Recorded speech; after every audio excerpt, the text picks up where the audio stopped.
uwager.lv, sportsbook, and casino. Sign up today at uwager.lv, the premier online sportsbook, taking wagers since 1998. The most player-friendly lines, weekly juice specials, and a true dime line in MLB. Unique casino platforms with thousands of games. Play poker, high stakes, low stakes, or tournament play. uwager.lv, what we offer. Free same-day payouts. Customer service and wagering support, 24/7, year-round. Free monthly rebates on your action and daily casino rebates. Contests, free bets, best bonuses, and giveaways. Generous referral program. Get an 80% free play bonus on your first deposit, up to $1,000. Sign up today, and use promo code SPORTSWEB. Remember, you can't win if you don't play.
What's going on, guys? Welcome back to another edition, your Monday night edition of the Sports Web. I'm your host, Peter Blake. How do we start off this show here as Super Bowl 57 has now their two teams that you're going to see in a couple weeks?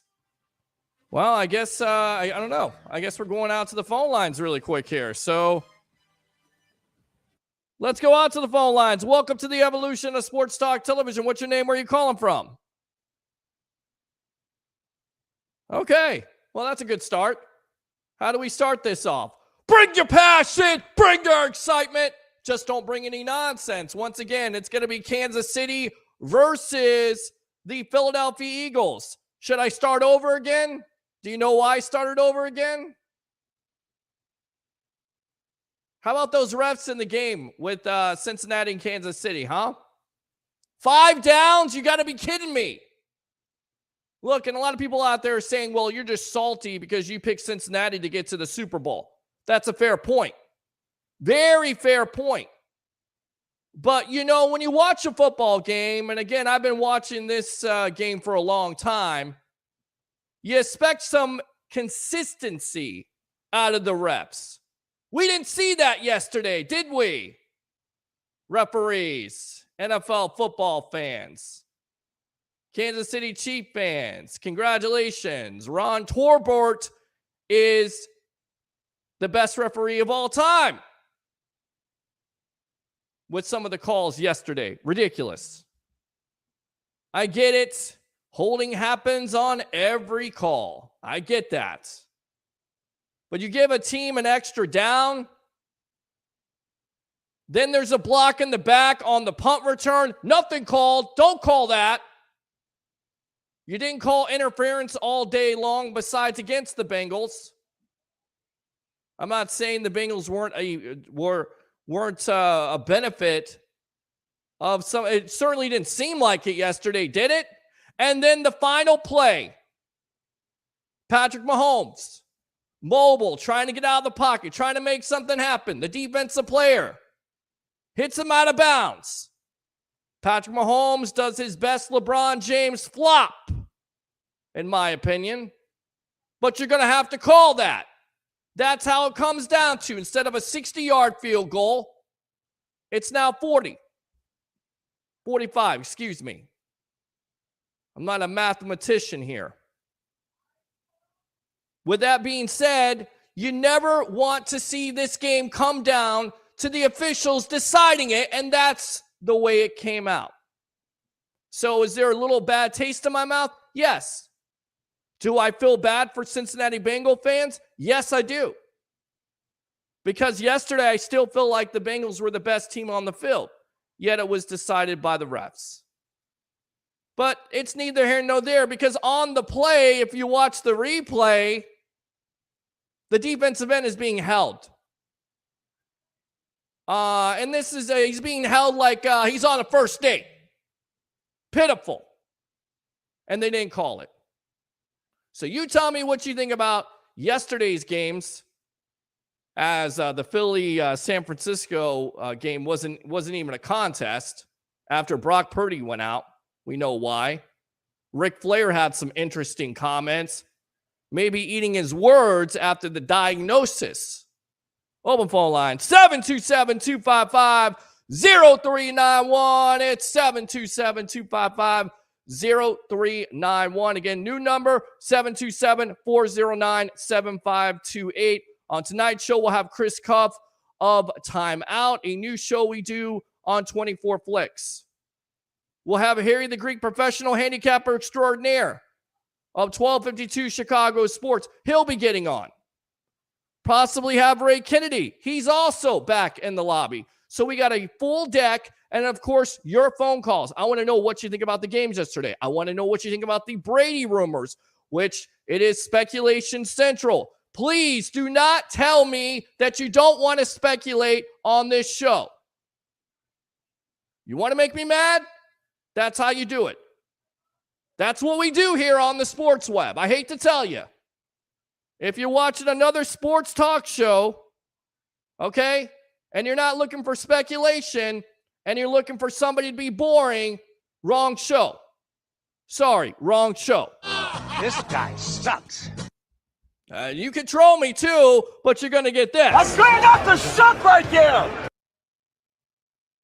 Probably could say that about the refs. And people go, Brodgo, quit bitching about the refs. How do you not bitch about the refs? It's egregious. Leo word.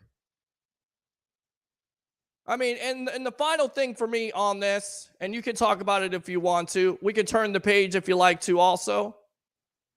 You know, gambling is an aspect we talk about on this show. I have a professional handicapper extraordinaire who's one of the best in the business. Nobody can touch him. But he told you when gambling was inserted in sports and the NFL decided to go to bed with gambling that you open up Pandora's box. Now there's doubts. Now instead of competitive sports, you start to think of WWE action. I don't want my sports to be like WWE. I talk about that on Wednesday night. I know that's fixed. I know that's planned. I know that's scripted. After watching yesterday's games, I'm not sure if that wasn't scripted. 727-255-0391. It's 727-255-0391. Let's go ahead and get my co-host on. Here we go.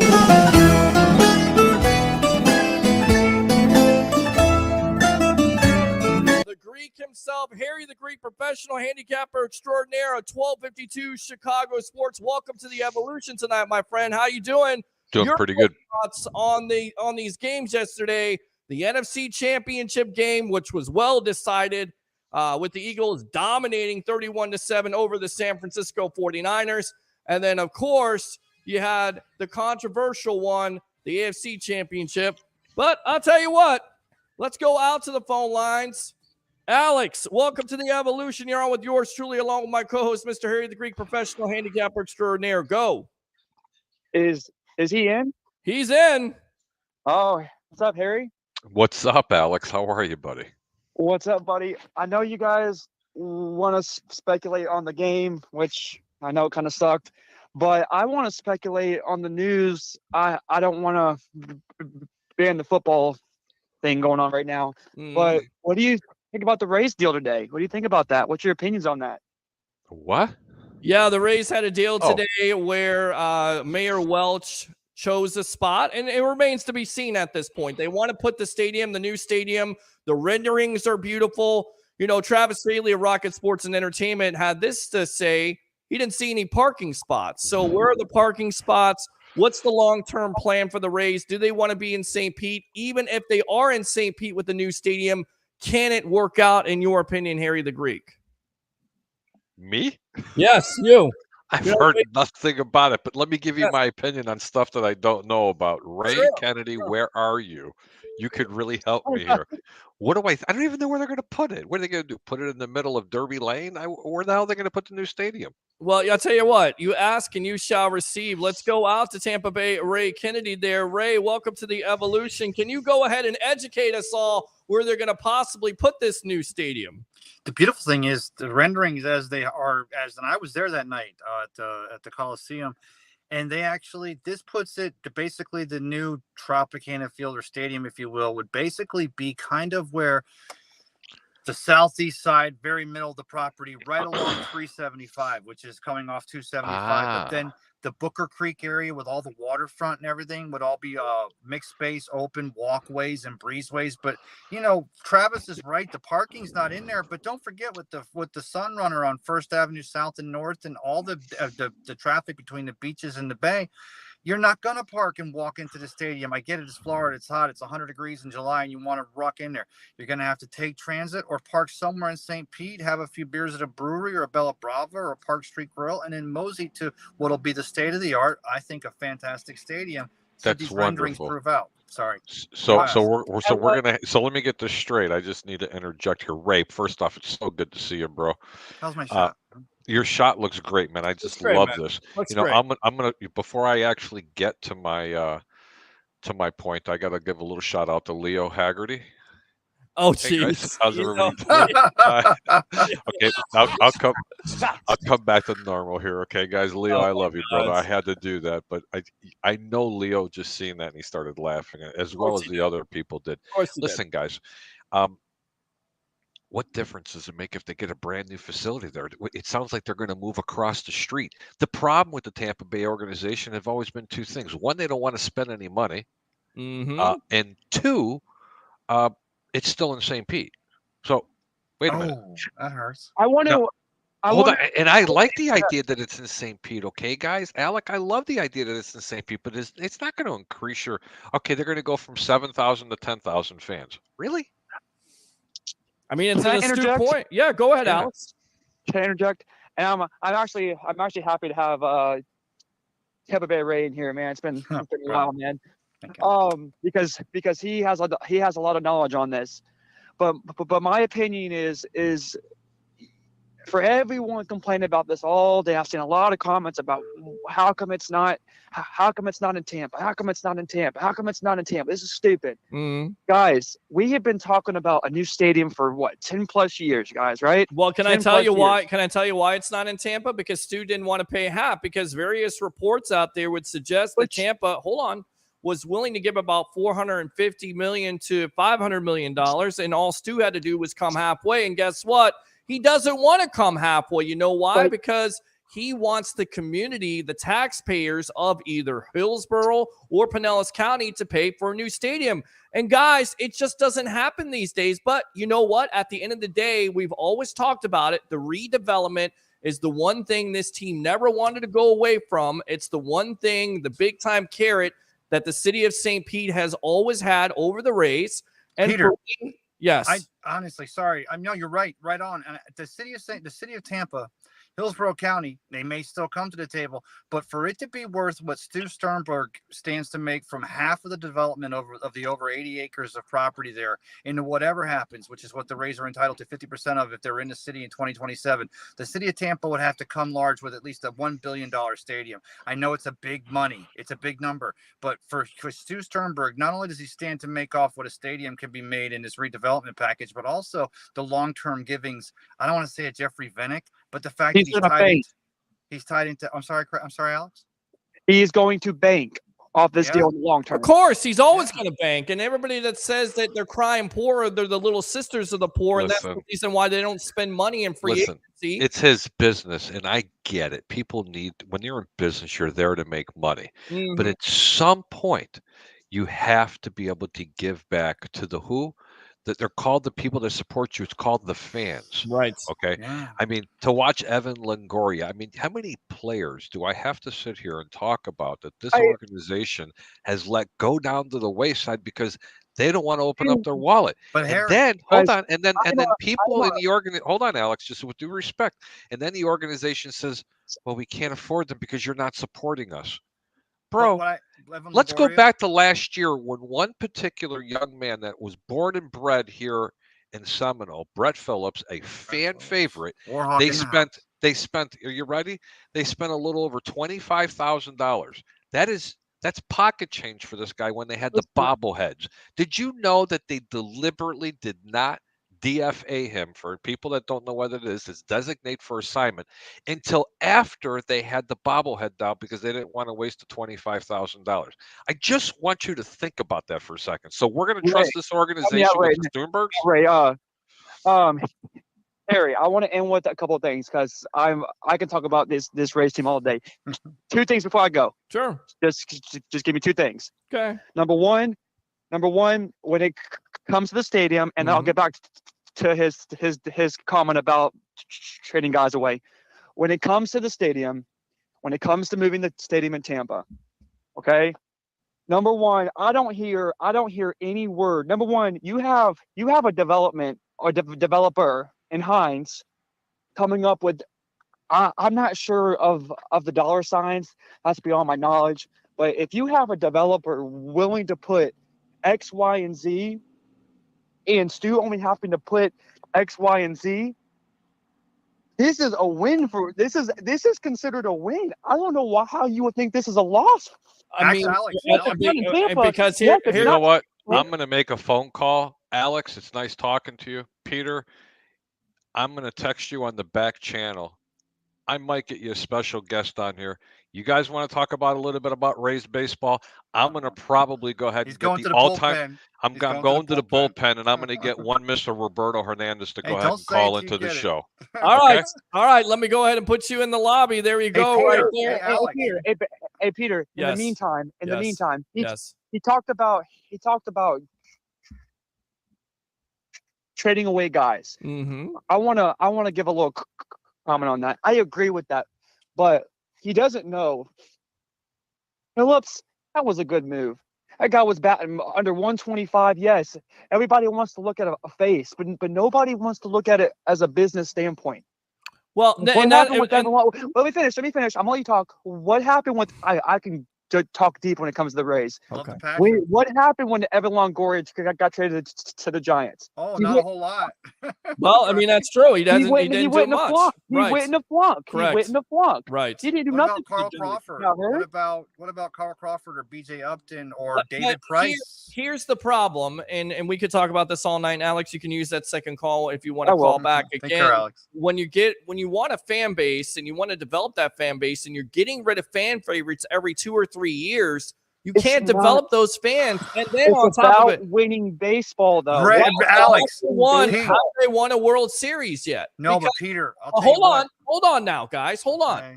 I mean, if we're going to talk about business of baseball and winning and all this other stuff, and again, I give the Rays credit to where they're credited. I feel like they could do more. I feel like they could go all in like the Tampa Bay Lightning have, like the Tampa Bay Buccaneers have. And that's the difference between the fan bases. The fan bases have no hope that the Rays are going to go all in. The fan bases have no hope that they're going to spend at least mid-level to the teams in Major League Baseball, which, by the way, there has not been a team that has won a World Series since 2003 with the 26th payroll. Guess where the Rays ranked during that time? Around the same area or worse than that. So you already know that they're not going to win a World Series. You already know that they're not going to go all in.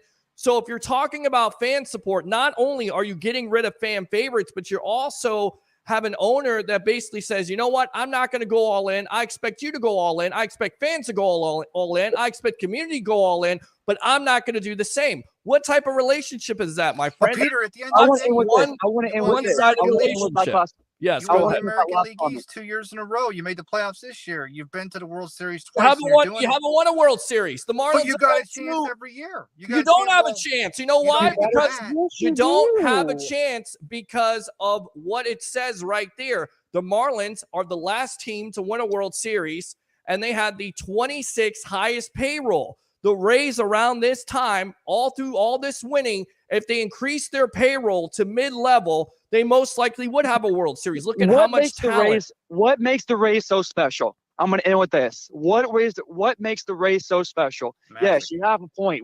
We have not won a World Series. I think you are right on the point that the Rays always find themselves short of that one thing. A bat, right, Alex? A bat, or something. It's that one thing. It's just that one thing. Look, Alex? the Rays lost. I'm going to end with this. I promise I'm almost done. The Rays lost and ended their season to a 15 inning game where nobody hit. Alex, you are right. We got to run, man. I got a special guest coming on. Chris, you got to stand by here. We got former Major League Baseball closer for the Chicago White Sox, of course, the Tampa Bay Rays, the Atlanta Braves. Also, Mr. Roberto Hernandez, welcome to the Evolution. Chime in on this a little bit. Introduce yourself to the sports web. Welcome, my friend. How you guys doing? I'm doing. What's happening? Doing great. Let me bring Harry back in here. Let's all bring us. Chris, just stand Roberto, ¿cómo estás, señor? I'm doing good. Doesn't it make you want to get back out there, suit up, bring that baseball glove back on and play in that stadium right across the street so you have, I don't know, another 1,000 people to watch you? Please give me your thoughts on this. I would take that. My elbow won't last, but it'd be nice to dream about it. Right. Let me ask you, Roberto, what do you think of what's happened today? The city of St. Pete, it looks like they're gonna, this proposal, they're gonna put it basically in downtown St. Pete during in the gas district there. I mean, does that work for you? Does it come down? Can it work in St. Pete, or is everybody basically right? And I kind of continue to say this, that in order for this to work going forward, it has to be in Tampa because of the population, because it just seems like that's where the fans want to go. They're not necessarily buying St. Pete. Furthermore, I would say this, if you do think it's going to work in St. Pete, do you think with getting a new stadium that it will change the spending habits of this organization going forward? I don't know if it's going to change much because I think they found a way to make with less. Mm-hmm. But I hope with even more revenues coming in that they can wind up keeping their own players here longer. Right. That's it seems like lately it's a pit stop for young players. Once they get to the point to where they're going to make some money, they get traded. Right. Hopefully, and then the vision we had when the Rays when they first started back in the Devil Rays, we wanted for it to be a destination. And by winning, in the last few years, and continue winning, they've created a tradition, a positive tradition. I hope, what I'm hearing, with you guys, because that's news to me, and I'm happier now that they're thinking, that someone downtown St. Pete. Sure. Yeah. Roberto, you played in Chicago, yes. White Sox. It's great, by the way, Roberto. Great talking to you again. Or it's been a minute. Yeah. So you've been in Chicago. I could just not trying to compare Chicago to St. Petersburg, but just St. Petersburg. First of all, two questions. What is it about when you, of course, Devil Rays, when you played, also these Rays that make them overachieve the way they do? And can St. Petersburg be a baseball town? If you take just away the attendance stuff, but the makeup of the area, what the future could hold, could St. Petersburg be a baseball town, Roberto? Yes, St. Pete can be. I mean, look around what's going on down here. You see, influx of, of people moving into the Tampa St. Pete area. There's a lot of businesses, a lot of, when we first started, when I first came down here, you had parents that were either Southsiders or Northsiders or no such side, Roberto. It's the South Side only. Chicago in the house. But but the thing was that you had the older generations, still holding on to their Boston, their Mets, their Yankees. Now the kids are growing up. Now the kids are the ones where we were hoping that the Rays can catch, and create their own fan base, and they're starting to. Mm-hmm. The sad part is, and me playing here for 3 years, I mean, living here, ever since '98. There's no easy way to get in it and get out of the Trop. That You hurts, know, but you're right.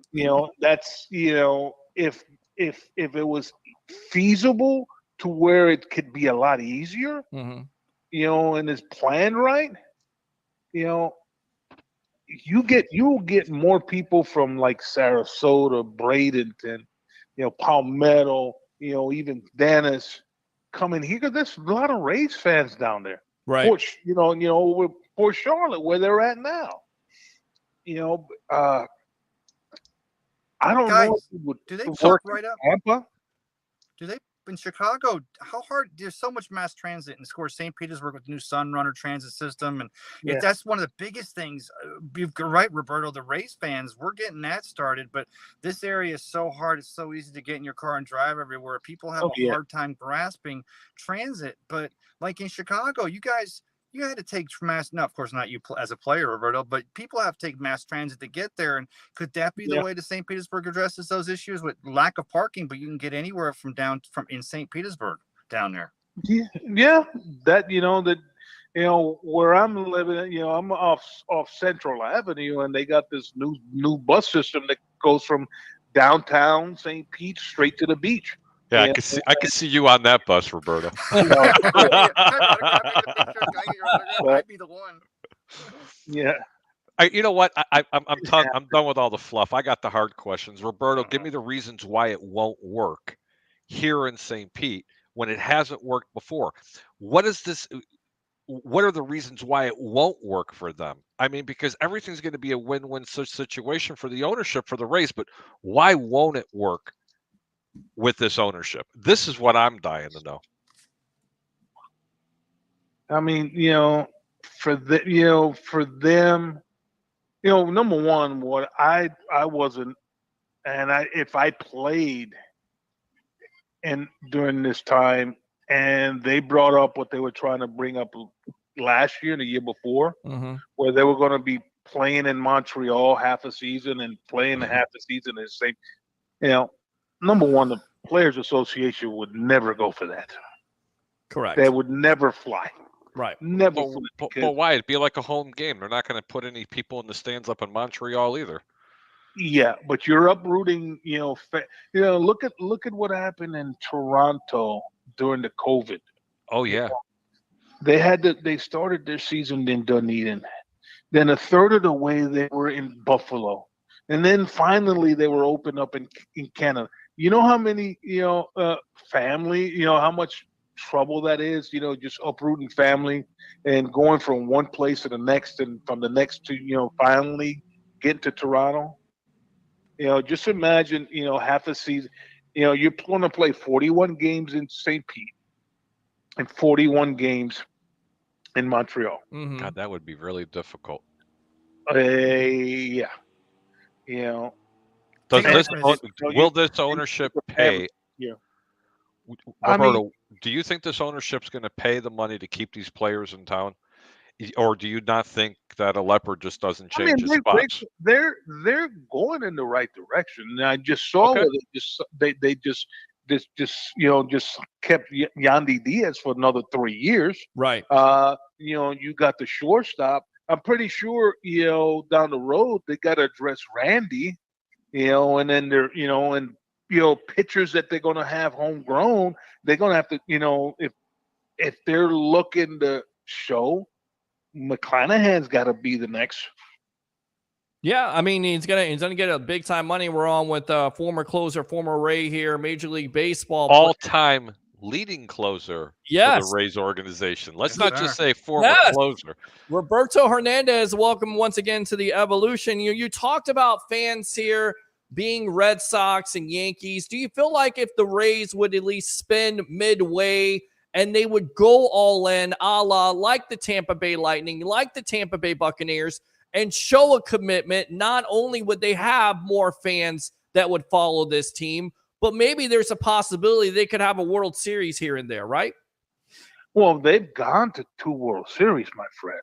Right. With this process, and they're always maybe one stud pitcher away or one power bat, in the middle of the lineup. They've been close. That's more than what I can say for other organizations that have been waiting for years. But yes, if it becomes a destination, and they, and if they get this stadium and they open up their wallet, you're going to see a lot more people wanting to come play in the Tampa St. Pete area. Okay, so they're going to want to come play, Roberto. But how are they going to put the people in the stands? That's my problem. Because look, I'm glad they're staying in St. Pete, Roberto. But Jesus Christ, man, everybody's complaining it's because of the city, and I don't believe that. And I want someone like you to tell me why it's going to work. I don't think it's I don't think it's the city. It's hard to keep. You need, in the middle of a season, you need probably 4 or 5 roster updates.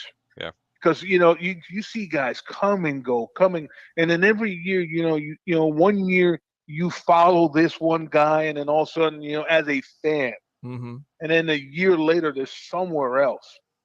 Not this is the saying in the NFL, not for long. They're not for long here. I don't know, but they always wind up getting the best of what they have. It's true. As a fan, go ahead, Ray. You want to continue to root for the, you get for the jersey, but you grow up rooting for the player, and you want to continue to root for the player that you like. That's the mark. That's the argument. I get that. But guys, if we're sitting here talking about Yandy and the pitching moves they're making and everything, I think already the name that's in back of our mind, even though we think we got him locked up for a few years, is obviously a Wander Franco. If he ends up being the superstar that he can be, the team like the Rays, guys, I'm sorry, but the realities of baseball, not just with the Rays, is you buy low, you sell high. If you've got, and Wander came in high, but if you can take that asset, trade it away, which this organization has done so well, and put other pieces into the farm system in the place where you continue to be in contention for the American League of East year in and year out against the Yankees and the Red Sox and stuff. Roberto, I mean, we agree on this. I think that's just making for great baseball. Yeah. And one of the things that they have a knack, that the Rays have a knack, when they start asking questions or on trades, especially on the pitching side from other organizations, if I'm the other organization, I'm going to start asking the question, what do they see that we don't see? It's true. They don't see hitters, that's for sure. You can pay all the pitchers you want to in the world, and I know you're a pitcher at the end of the day, but you also have to have some sticks, and this team didn't have the sticks, especially in the postseason last year. Yeah. Your pitching is tremendous, so I'm wondering when you're going to spend money on in that. And I think what Ray said, that's the business of baseball. Fans don't necessarily want to see that, and I feel like the Rays make a lot more money than they're saying. Do you get that? Do you think this owner? I mean, they're not losing money. They're not okay. losing money. Can you say that? Can you say that again for the fans out there? Throwing this or trying to. They're not. Not every team. Every team in baseball, they're making money. Right. They're making money. Right. I mean, look at these astronomical contracts. Oh, yes. Okay. And you got guys, making 400, 300, 450. That was right in your wheelhouse, wasn't it, Roberto? Oh, yeah, okay. Hey, can I ask Roberto a question? Roberto, Yeah, go ahead, Ray. Because I haven't had a chance to talk to you in a minute. So with the new rules, I don't want to say with the increased size and the bases, but with a pitch clock and the no shifting, is small ball going to come back? And if small ball does come back, I hope so. And that plays into the race. So.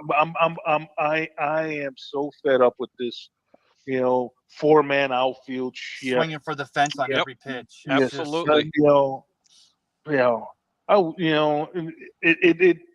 That's the only thing that that wishes I was still pitching, because everybody was swinging for the fences. Yeah.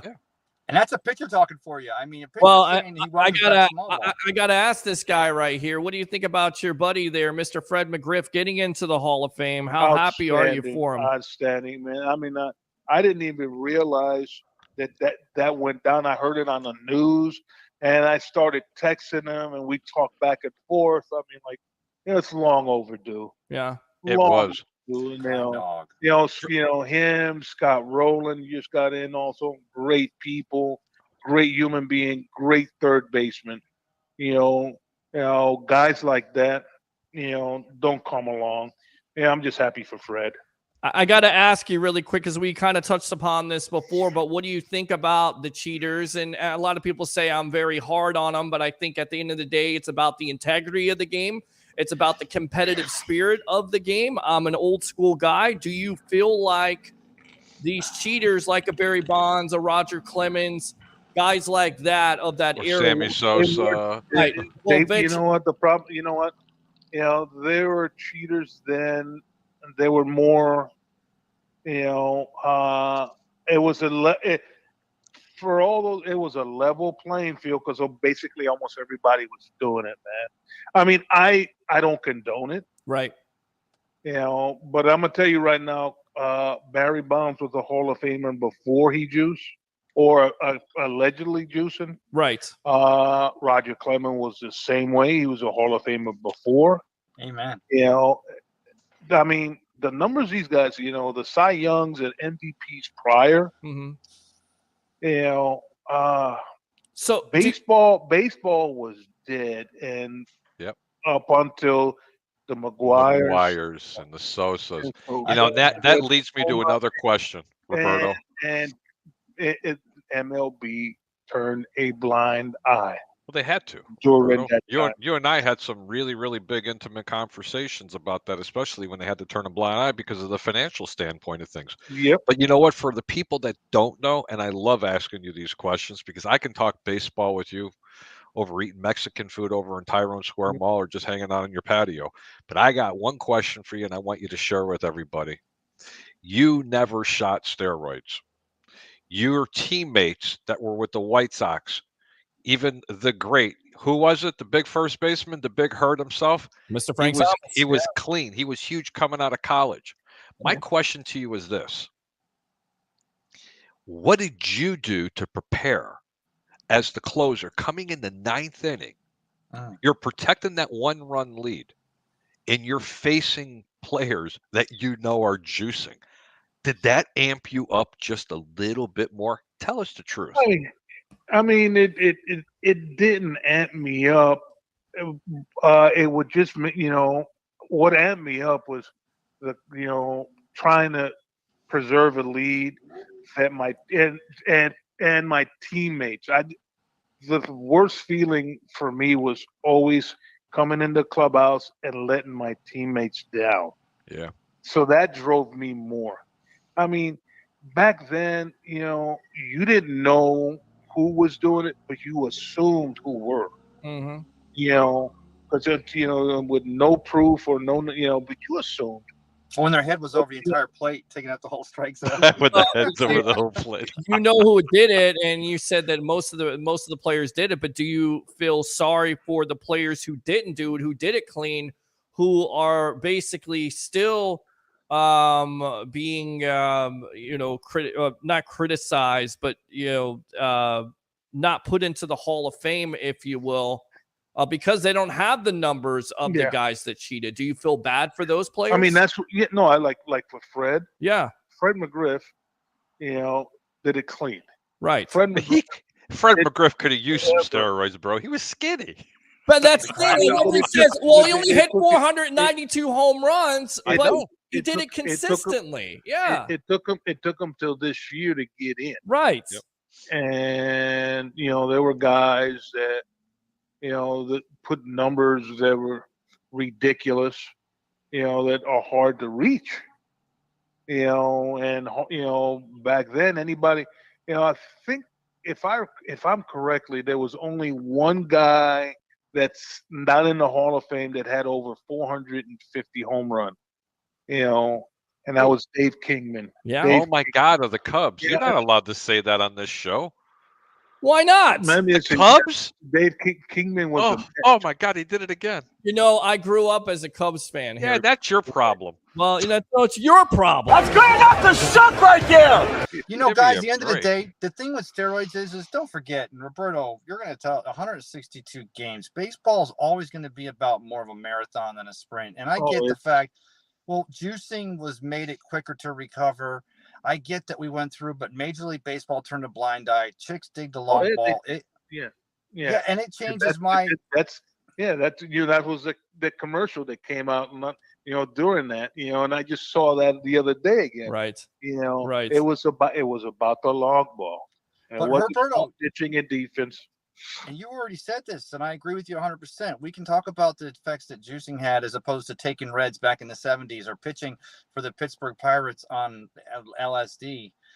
But the fact of the matter is, Roberto already said it. Baseball's an acquired skill. The steroids helped with recovery and made him stronger, but you still had to have hand-eye coordination, quick hands, strong arm, great eyes. So, yeah, but the point is, it's like Roberto said, Barry Bonds before that was still a Hall of Famer. So let me get this straight. So put him in the Hall. No, because he cheated the game. He had a competitive advantage over everybody else. He knew he was cheating. He'll never admit that he was cheating. And that tells you everything he needs to know because he made the decision, the personal decision to get the money. Okay, well, you got the money. You made that selfish decision. Now you have to deal with it at the end of the day. And that Barry Bonds. It's not just about numbers. It's also about character. That's what the Hall of Fame is about. Roberto, does the Hall of Fame suffer not having Barry Bonds, the home run leader, not in the Hall of Fame? Well, you can also turn it around that you got the all-time hits leader not in there. Right. Yes. I mean, what's worse, him gambling on the game, gambling on his own team, or that's right. Leave me out of that one. Well, here's the thing. Think about this for a minute. Perspective, and we got Roberto Hernandez, all-time saves leader for the Tampa Bay Rays here on the Evolution. What's worse, guys? Pete Rose gambling on the game, or somebody basically destroying a record that was there for 30 to 40 years, where the guy did it the correct way. And here's a guy who came along and didn't do it for the love of the game. He didn't do it for that. He did it to get paid. What's worse? That's a tough question. I mean, it's both equally worse. And for me, it's the steroid users because it's about the integrity. Let him answer that. That's a good question for Roberto. What is Roberto, worse, what do you Roberto? think? I don't know. I mean, they're both bad. Yeah. But there's a big ass poster when you walk in the clubhouse, and that's rule number 21. No betting in baseball. Brother, yes. In every clubhouse. No. And I think it's a gigantic, guys, back then, when in the mid-90s, steroid was not illegal. It wasn't a banned substance. Yep. And I'm telling you right now, it became because once they started, trying to correct it, there were guys that when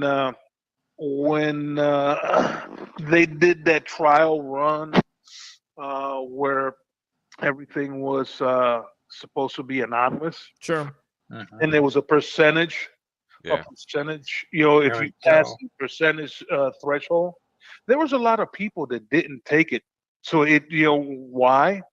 If you don't take it, it was going to come up to be a positive test.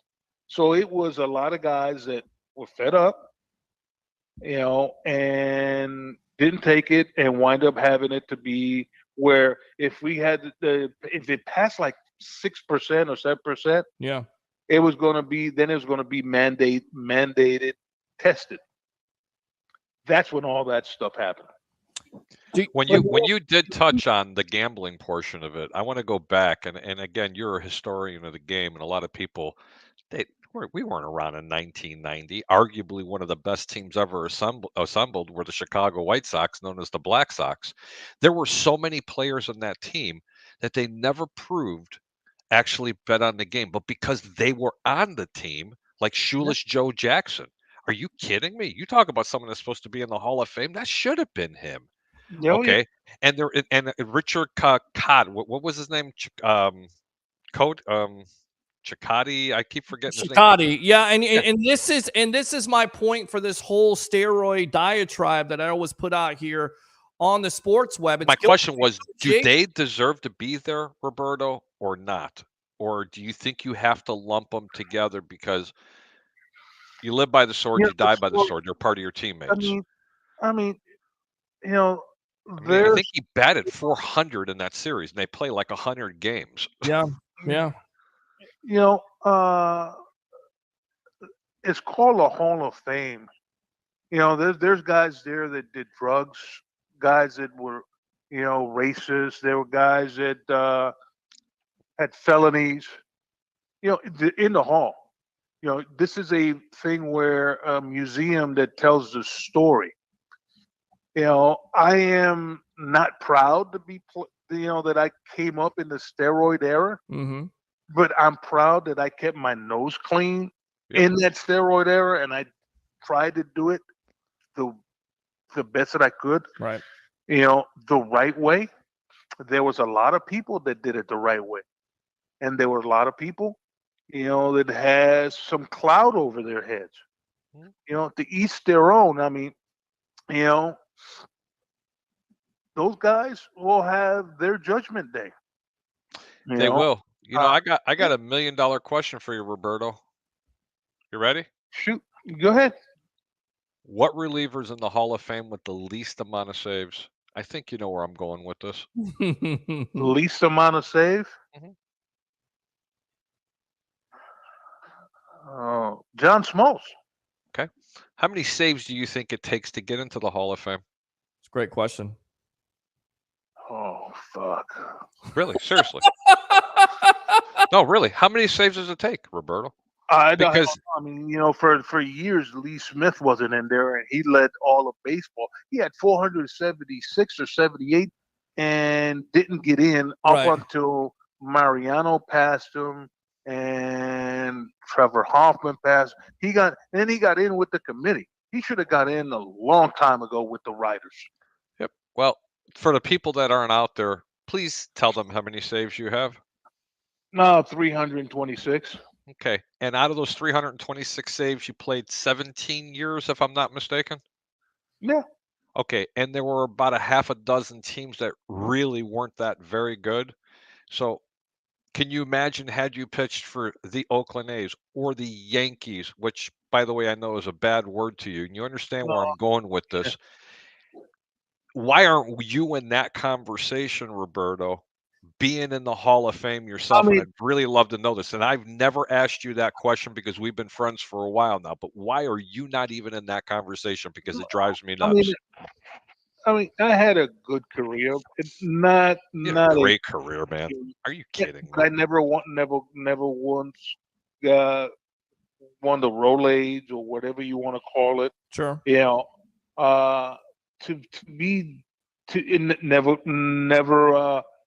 never won a World Series. Never was on a World Series team. You're making my point. You know, but you know, there's a lot of guys in my shoes the same way, man. Yeah, I was just blessed to even wear uniform. You know, from what I I came through, you know, with the operation and all that. Yep. You know, to me, the Hall of Fame, I was honored that I was on the ballot, and that's it. I know. And you know what? I remember that.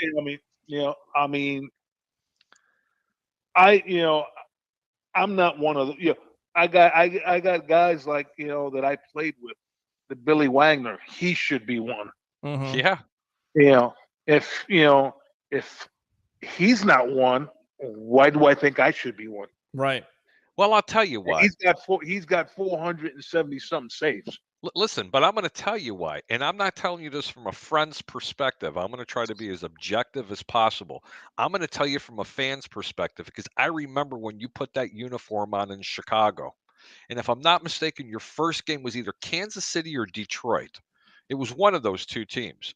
From the time you got up into the major leagues, you worked your ass off every single time your name got called.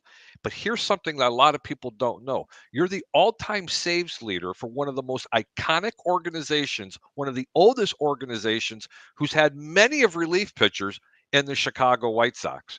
You didn't do that for one team. You did that for two teams. You also did that for the Rays organization, who was one of the newer organizations, and your record still has not been beaten. For those reasons, just being on those two teams, I can't name one relief pitcher that is the all-time save leaders for multiple teams. Correct me if I'm wrong, but I don't think there is one. But for those reasons, that's why you should be in the Hall. The reason with the Rays, nobody's going to be here long enough. Well, there you go. I mean, they put it right out. 170 plus saves for the White Sox. Yes! I mean, here 2 years and gone tomorrow as soon as they can get value for you. Great stuff. 170. Hey, off the baseball record now, what did you think of this great officiating in these two football games you watched yesterday? Oh, God. I felt sorry for the San Francisco 49ers. I thought the head coach was going to come in and quarterback. Oh, I'm telling you. You just made me choke on my water. Jesus, down to man. Josh Johnson here, Roberto, who has played for 13 teams and actually got drafted by the Tampa Bay Buccaneers. And who was his coach at the time when he was at San Diego? Jim Harbaugh. You can't make this stuff up. No. You cannot. Good stuff, Roberto. Thanks a lot for the time and the call. You want to finish up here with the final thoughts? With me? No, with him. Does he want to? Yeah, Roberto, give me some final thoughts, buddy. We love talking to you, man. And you know what? Yeah. I originally said, hey, Roberto, can you come on for like 5 or 10 minutes? I don't know, 30 minutes later. 30 minutes later. Yeah. Chris Cup, thanks a lot for being patient. Stand by. No, the thing is, just fans here are going to be loyal. They want to win. They also want to follow a team that is going to always consistently in the hunt, but also this team's got to show that they got to keep their own players. Yeah. That's my only thought, and if they get the new stadiums, just like that movie, if you win, they'll come. They'll build it, they'll come. But you got to do it the right way. Rome wasn't built in one day. It takes a lot. But hopefully, they'll stay here. There you go. Former Rays closer, all-time closer for the Tampa Bay Rays, Mr. Roberto Hernandez. Thanks a lot for your time here on The Evolution. Roberto. Yes, sir. You can't leave that easy. I got to have one story for the people. Oh, jeez. Just one story. Make it a Chicago story. Make it a Tampa story. Then we're gonna let them go. You got to give it. You got to give us one good story. We love the story. Tampa Bay race or Tampa Bay Devil Race story, real quick. Oh my God! Now you're gonna make me go back and try to remember stuff. Give us one good story. Something that people are going to be like, "Wow, that's pretty cool." Wow. We could talk about a road game, maybe a flight. Oh man, I mean, the only thing that on a flight that always happens, Wade Boggs would drink, maybe 3 cases, before we even land and not even go to the damn bathroom. Oh my God! There's no way, Listen. No way in hell you can drink that many beers and not go to the bathroom. That's on every flight. It doesn't matter if it's a short or long one. He's not getting up to go to the bathroom to go pee. Is that a myth that he always had fried chicken too before the game? Did he have fried chicken? It's not fried chicken. He had chicken. He had chicken. Okay. What kind of chicken? Any kind. But it was chicken. Okay. Yeah. Every damn day. Wow. Every damn day. That's cool, man. That is Roberto, cool. We got to get together soon, buddy, okay? All right, man. You guys take care. All right. Grand Hacienda's calling our name, okay, brother? All right. You got it. All right. It's all Thank you so much, Roberto. Leader in saves, Mr. Roberto Hernandez. We got a guest out here that's been very patient. My other co-host here on 24 Flix for a show called Timeout. You're cheating on me. Well, I've got all kinds of co-hosts here, all kinds of shows. Mr. Chris Cuff, welcome to the evolution here as I'm going to get this banner off of here, Roberto Hernandez. Your thoughts? I mean, we had a former Major League Baseball player on. It's been a very controversial subject on this show. What do you think about Barry Bonds and others not being in the Hall of Fame? Welcome to the Sports Web. Thank you, man. It's an honor to be here, man. That was a real cool conversation, all the Rays talk, and they're still keeping the stadium out there way, way, way, way, way out there for fans of baseball that are way up here in the Orlando area. I live south of Orlando, went to see the Rays one time. I think it took me 3 hours to get home after a night game. Yeah. To see my Yankees. I'd love to that's see more why. baseball. Yeah. You would have got home in 2 hours had they played anybody else. Yeah, probably. Probably. I'd love to go see more baseball, but man, St. Pete is just too far. And I was really hoping and praying that they would move the team to Tampa. But they get a couple hundred more people there. Yeah, at least. And I think it comes down to not only location and population, but also gas prices. And like he said, he's in Orlando. He wants to go watch baseball. He wants to go see his Yankees. Eventually, hopefully, he turns into a Rays fan. You've been a Yankee fan for a long time.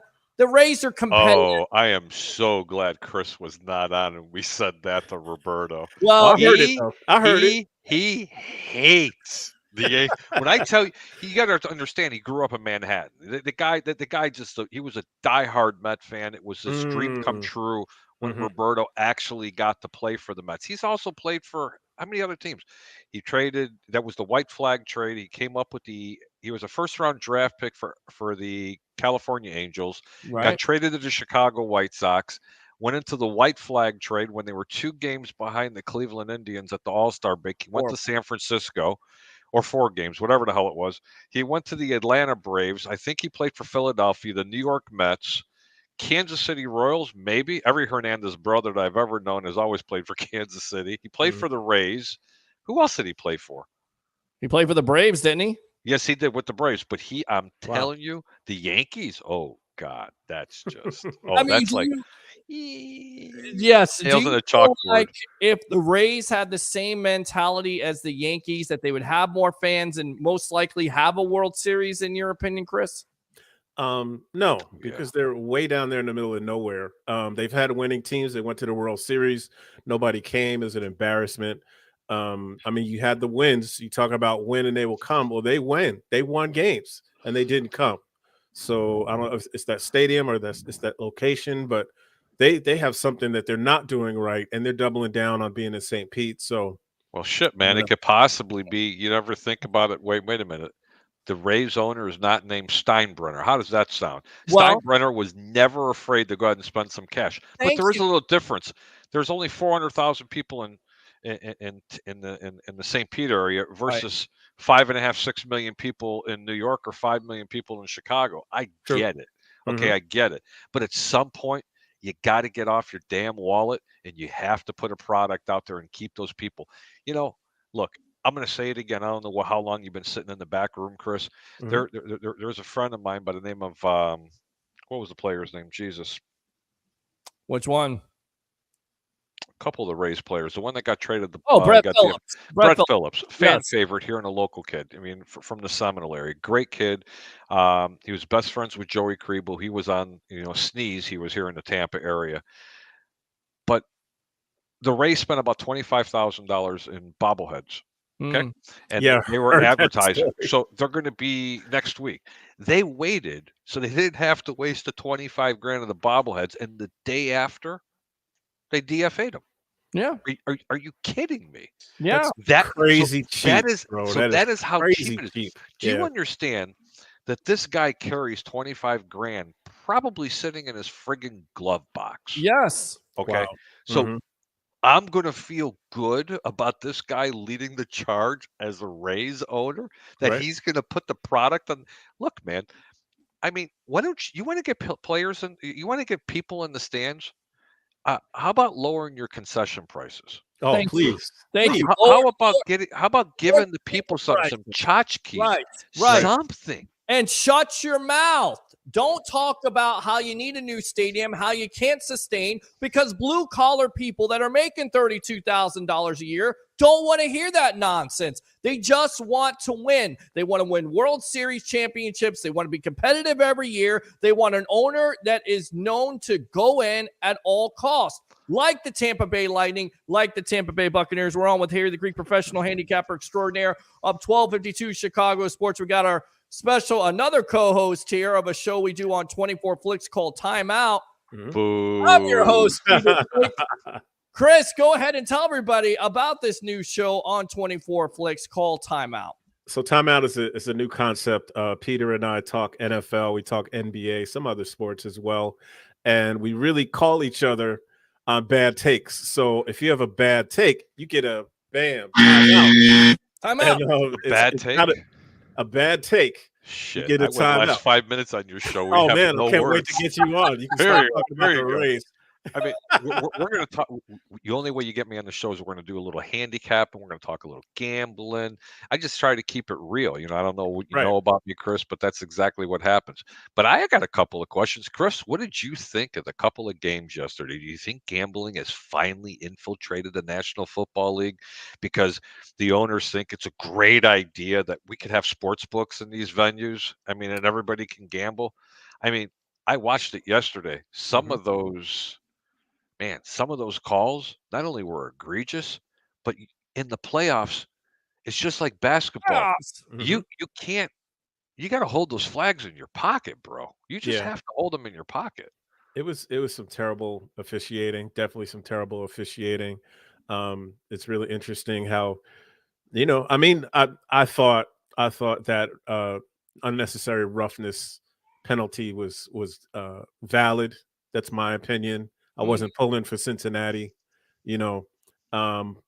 so they deserve that. But there's a lot of things along the way that I think helped KC along a little bit, and I think they helped, Mahomes with his bad leg. They gave him a little nudge, nudge, wink, wink. Yeah. You know what I'm saying? But especially the holding, by the way, that's on the play. Yeah. He's being mobile and getting out of the pocket, and you pick up the 15 yards. It could have been offsetting penalties. Furthermore, if you're going to be consistent about it and call the penalty on Mahomes, you should call the same call on Chris Jones for putting his body weight on a Joe Burrow, which NFL referees usually call that, but they didn't call it in this game for some reason. Tell you what, we have another thing we do on this show, not only taking phone calls, as the phone lines are open, as always, 727-255-0391. It's 727-255-0391. Also a new number, 727-409-7528. It's 727-409-7528. We read comments there. Yes. Pete, I just need to address one thing back to the baseball thing. Sure. I'm really sorry. Go for it. I've gotten like a dozen direct messages, really trashing, Brett Phillips. First off, let me explain this to you. I never said that he was a stellar player at the plate. The point that I was trying to make was not trying to defend Brett Phillips. I was trying to get people to understand how cheap this organization is. They spent $25,000 for a little bobblehead, and they didn't want to trade him. Designate him for assignment until they actually had the bobblehead day. Okay, they held on to him for a whole week so they could make money. Right, so they could just make a little bit of money. I wasn't defending Brett, although I wish his stick was a little bit better. Sure. I mean, in all reality, if you took a poll and asked the fans if they like Brett Phillips as a person and what he did for the organization, very few people would say you didn't like him. He didn't have the greatest stick, but I can't remember a player that played with as much heart as he did. I get why they DFA'd him. I get it. And I hope he finds it. He just signed on with another team. If I'm not mistaken, it was out west. God's been very good to him and he's going to get blessed.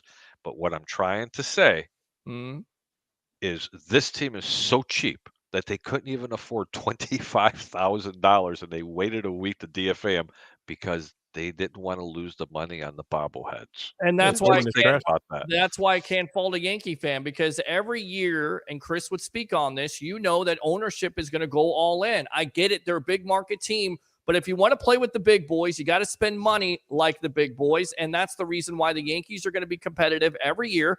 And the Rays eventually will not. I mean, they're going to run out of an opportunity. They're going to get rid of their young players. It's not necessarily going to work out, but they're always going to be, this underdog story instead of somebody that goes for it. When you need to go for it, go for it. Go win the World Series. How much talent, Chris, has this team given up? A David Price, an Evan Longoria, a James Shields, a Ben Zobrist, a Wade Davis. So much talent that this team has let walk out the door. And just think about it. If you would have gotten an extra bat, like Roberto said, if you would have gotten an extra pitcher, you may have had a World Series. By the way, to be fair, the Florida Marlins down south, who, by the way, also got a new stadium, have 2 World Series championships. The Arizona Diamondbacks have 1. The Rays have none. Right. True. And also, I mean, let me say this. I grew up about 15 minutes outside of New York City. So, and I grew up in the era of George Steinbrenner, who was fire and brimstone if they didn't win. It's a whole different thing than what's going on now. Hal Steinbrenner and his brother are nothing compared to George. So that was back when Reggie Jackson and all the big, that's when it all started, really.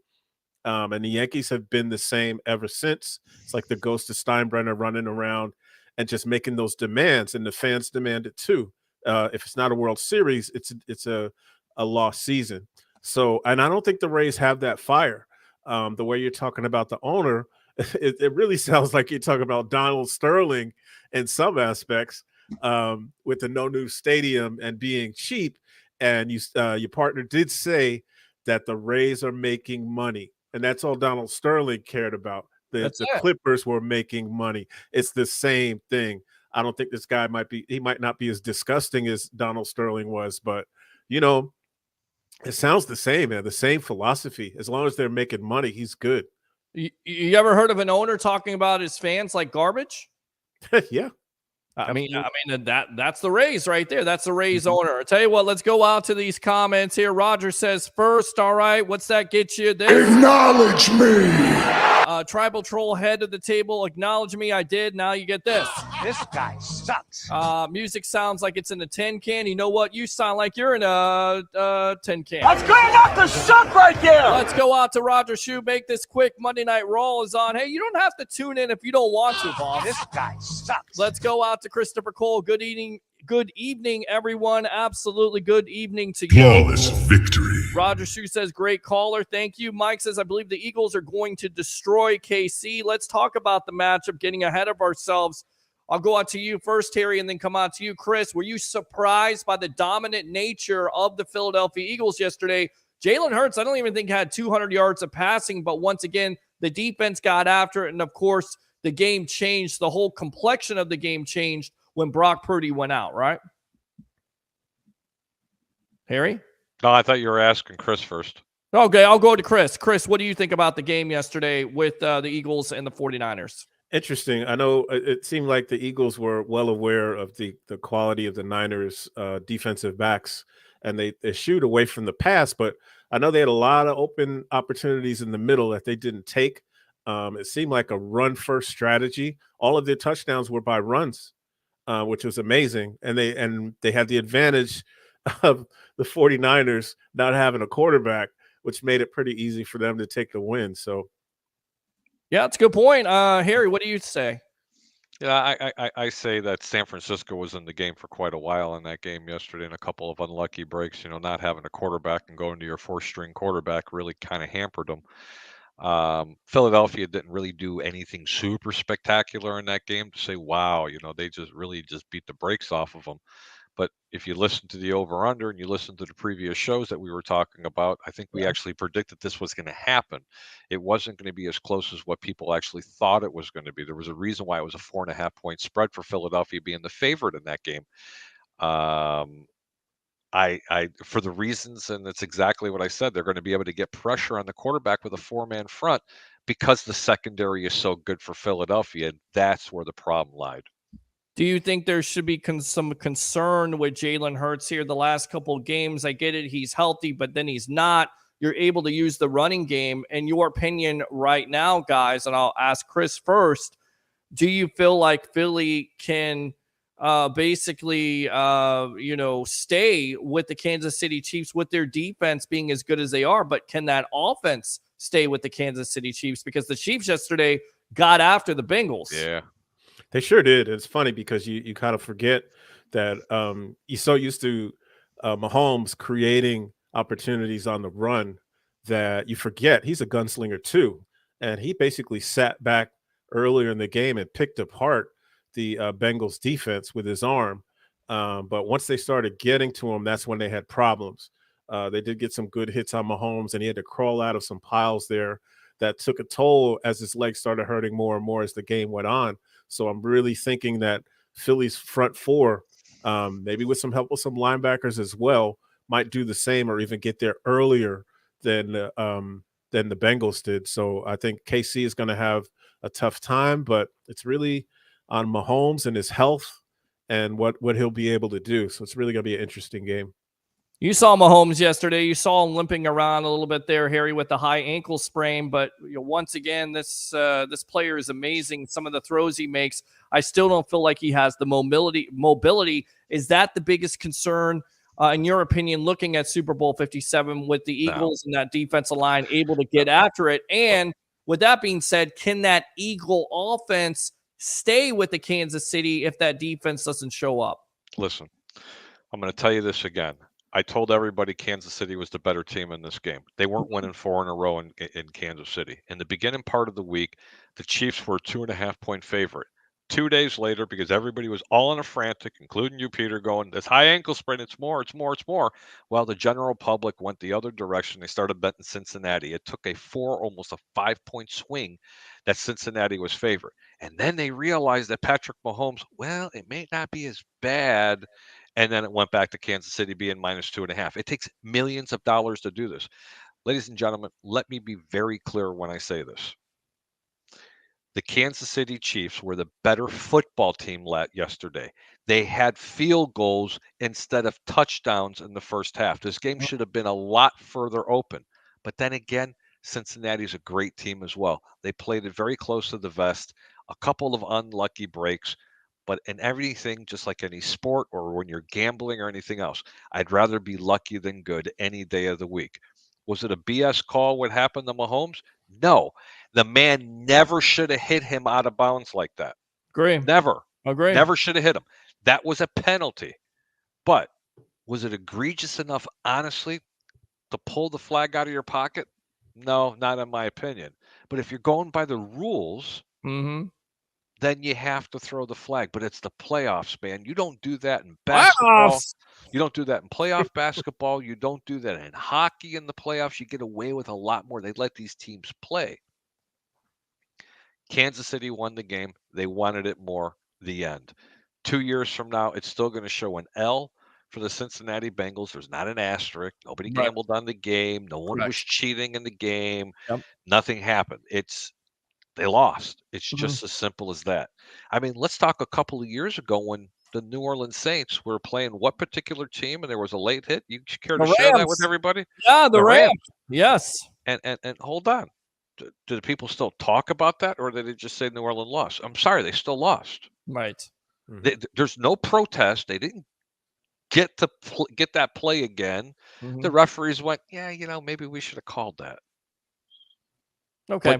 But you called that late hit out of bounds.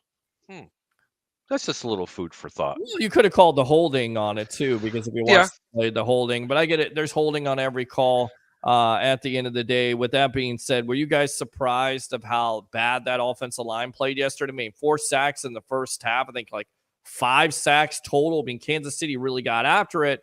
We talked about it, Chris. It was one of the main keys against Buffalo. I didn't think Buffalo could rush the passer without a Von Miller, even with all the multiple injuries. This week, it seemed like it caught up with the Bengals with having those 3 offensive linemen out, because you had Chris Jones and you had Frank Clark. Right. They did struggle. I mean, Cincinnati did struggle, and that pressure did not help. Burrow had a tough time. I think he's used to those hits and that pressure and is used to working around it. But that defense really stepped it up on them. And so, but yeah, I mean, that line has a big part in what happened. But even then, it was 2020 with seconds left to go in the game. So they were still in it despite the 5 sacks, just like, a couple years back. Do you feel like the key to the game here, Harry, because you're all about balance and we're, kind of in the same book, if you will, same page of the book. Joe Burrow is your leading rusher. Was that the downfall for the Cincinnati Bengals? Even though you get down, you're only down by 7 points? Did the Bengals not run the ball enough in this game to win it? And if they did, or maybe take some time off the clock and you don't give all that time back to Patrick Mahomes, maybe you go to overtime instead. Reverse the roles, Pete. Okay. Cincinnati goes up to the lead. Kansas City eliminates the running game. Whatever team had the lead, the other team was going to abandon the running game. They go into a panic mode. It's just typical. Whenever you're playing, especially Kansas City, you can't just sit back there and say, hey, we're just going to run the football. You need to do that in the beginning part of the game. So you can say that about either team. In my opinion, I don't see anything wrong with the game plan that Cincinnati had yesterday. How they almost, I shouldn't say that hit cost them the football game, right? But it gave them a chance to still stay in the game where they could have still played to see who could have won the game. Okay, there was still a field goal that had to be made the whole 9 yards. But as far as Cincinnati abandoning the running game, I don't think they had a choice. Well, I'm still amazed by the 5th down that the Kansas City. You didn't know there's 5 downs in football? I didn't know that. I started only in the playoffs in Kansas City. Wow, it's wrong with Chris Cuff of 24 Flix. Timeout, new show. Definitely check it out. Download the app. They're trying to get Marty to get the evolution on here. I think we'll be successful. Of course, Harry the Greek, professional handicapper extraordinaire of 1252 Chicago Sports. I'm your host, Peter Blake, giving you something to think about. Let's keep on reading these comments. Troy, who is the troll king here on the sports web. There was a guy on YouTube in preseason that predicted the Chiefs and Eagles would go to the Super Bowl. These games are rigged, bro. Dave says the Eagles will beat the Chiefs. They will use the running game to dominate the clock. Do we agree with that, gentlemen, at this point? I know it's early. We got a lot of things to talk about, but is that the key matchup, in your opinion, Chris? The running game of the Eagles to counteract that explosive offense led by Patrick Mahomes? I think it's a lot more on Hurts, really, in his performance. The running game is going to be strong, but I really think it depends on the type of game that Jalen Hurts has. He has to do better than he did against San Francisco, even though he didn't have to. They're going to need more firepower from him to be successful. Harry? Yeah, I agree. Okay. All right. Well, good expounding on that. That was great, man. Hey, that's what I get paid for here. Right, exactly. Here comes the money. Here we go. All right. Also, the Eagles D-line is dominant. Sue sure looks good. Harry, I know this is a sore subject. 5 more sacks, buddy. But you saw, listen, yes. But with an extra game, though. 5 more sacks. They'll be the all-time sacks leader in the regular season and the postseason. And they're going to be which team? Chicago Bears. What year? I'll be even more impressed. I don't think it's 85. It's not. It's I think it is actually 86. No, 84. They even had a better defense with the great Todd Bell and the Al Harris. And I'll tell you what, and they did it with 1 less game. Actually, technically, it would be 2 less games now. Amazing in itself. Football definitely different back then. But Sue, you saw him making a big time difference. Any change, Harry the Greek, that the Bucs should have moved on from him? Maybe they should have kept him for Akeem Hicks. Donkey Kong needed to go down the road. They were much better off with Akeem Hicks without the injuries. Akeem Hicks was much more effective for the Tampa Bay Buccaneers than Ndamukong Suh. The problem with it is that when you're losing Shaq Barrett and you're losing who's the guy with 4 fingers? JPP. JPP. You know the man who blew off his fingers. That's why this team wasn't as dominant as they were in the past. But I just want you to just think about something. JPP in his prime and Shaq Barrett with, I don't know, Vita Vea and Sue? Sue, will you stop it with that name? I'm talking about it with Akeem Hicks. Can you imagine those two plugs? And you have Shaq Barrett with that move? Are you kidding me? Well, I tell you right now, I saw Sue with, of course, Vita Vea and Shaq Barrett and JPP shut down Patrick Mahomes. and basically, make him run 497 yards behind the line of scrimmage because he was running for his life. The offensive line was so poor because they had the injuries, but at the end of the day, that Bucs defense got after it. You saw Sue yesterday. Did you think that was a good pickup by the Philadelphia Eagles, Chris? And do you think that the Bucs should have held on to him, not only for, him being able to stay healthy and be productive, but also the leadership qualities that it seemed like this Bucs defense was missing out this year? I kind of agree with the Greek. They have the talent that they need. It was just injuries that messed them up. The injuries messed them up. But, what is it? The past few years, Sue has been to the Super Bowl. So maybe it's a good luck charm to get you in the door. I don't know. I agree. I know that Harry the Greek, you got to go here. Go ahead and give me some final thoughts here on the evolution, my friend. Final thoughts are we went 3 out of 4 with 2 games yesterday. I gave you against the spread, the Philadelphia Eagles. I gave you the Kansas City Chiefs minus the points. I gave you the under in the Philadelphia Eagles game. I made a small little error, and I said the over in the Cincinnati game. It should have, but wait a minute. Did they cheat? No, I don't care. It's still a loss. I went 3-1 in the games, okay? I mean, you got to get over it. Cincinnati's not going to the Super Bowl. They weren't the better team yesterday. The end. That's all. But you can catch me here Mondays and Wednesdays, sometimes on Fridays, live on the Sports Web as Peter Blake's co-host on the Sports Web.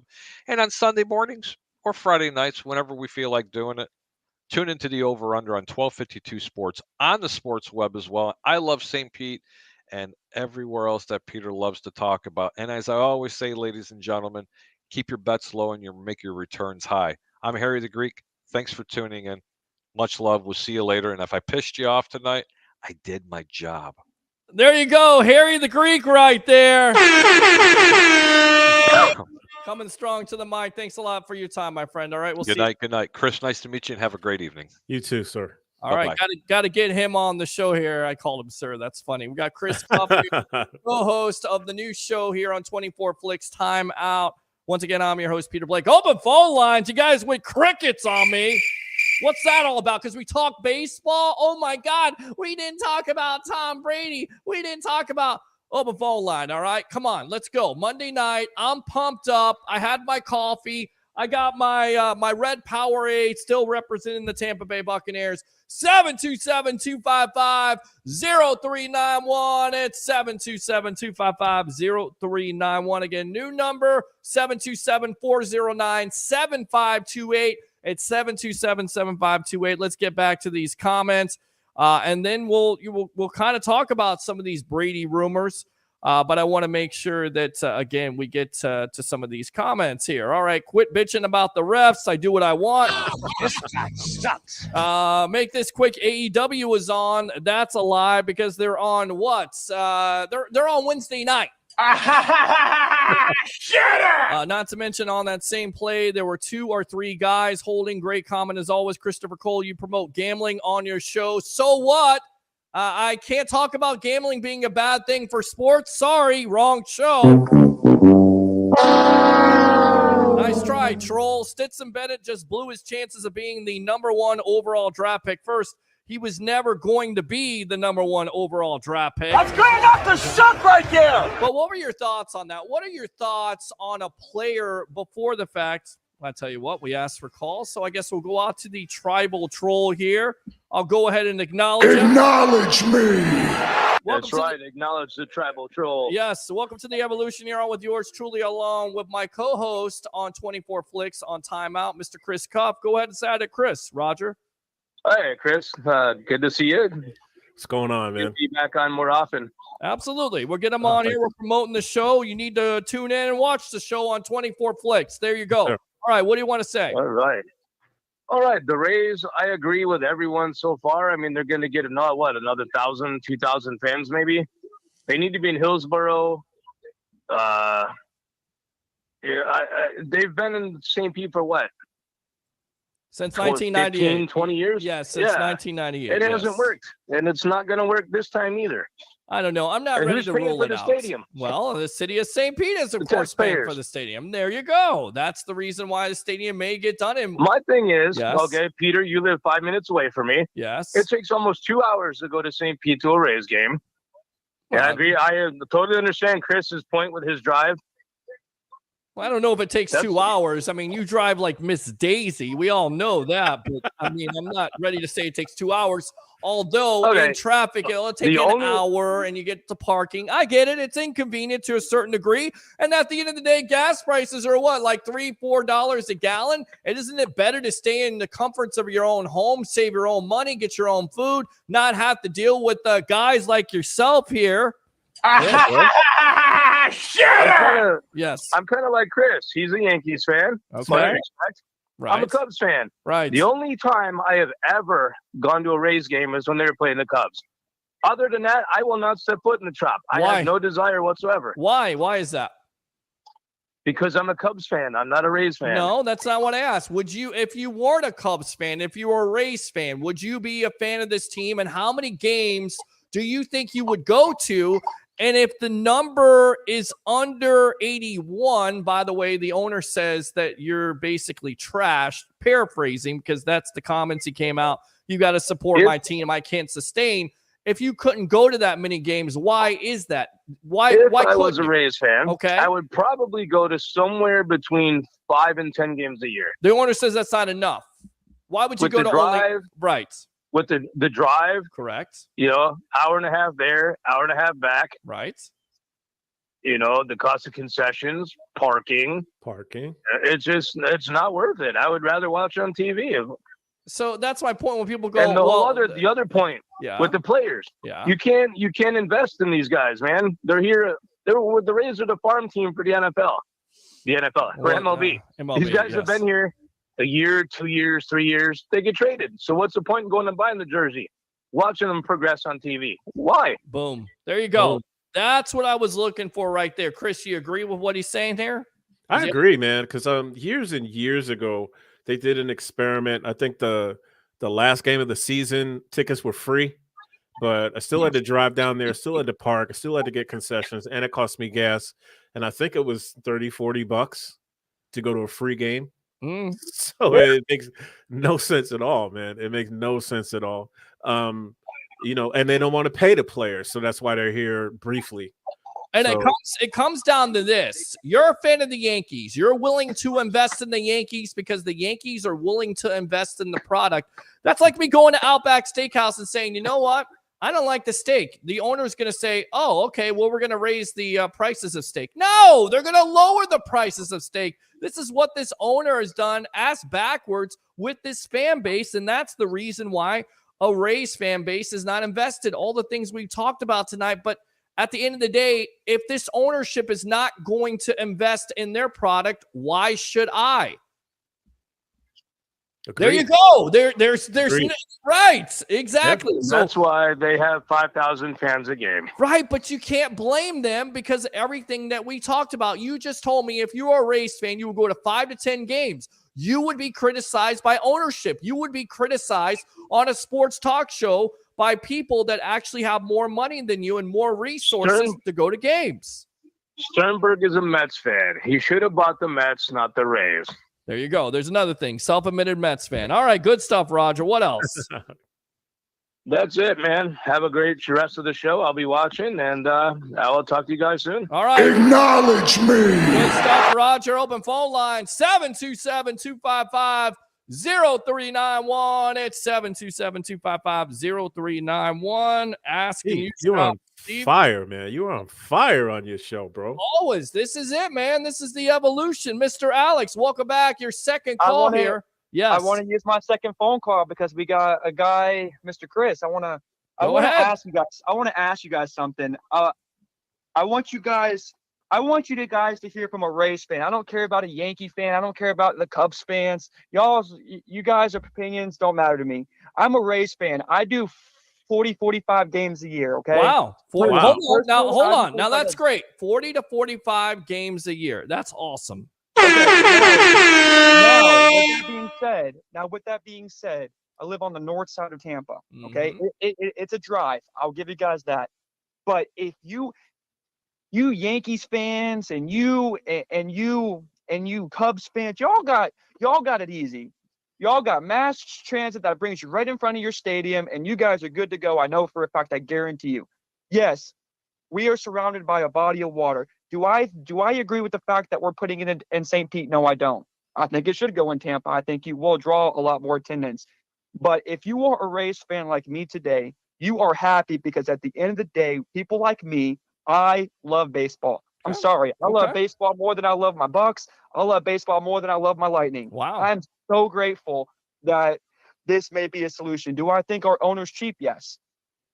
Do I think he's an asshole? Yes. Does that stop you from going to more games? I mean, you go to 40 to 45, right? That's what all these Rays fans complaining today. It should be in Tampa. It should be in Tampa. No, guys, let's be grateful that they're not shipping out to Montreal, or they're not shipping out to Vegas, or they're not shipping out X, Y, and Z. I'm grateful as a Rays fan that we still get to keep our race, because if you're like me and you love baseball, this is a great day. With that being said, I know you're getting ready to go on to the next subject about Tom Brady. I actually wanted to put my opinion on that. Well, put it on there. Well, hold on a minute. Let me stop you real quick. This report came from Adam Schefter of ESPN.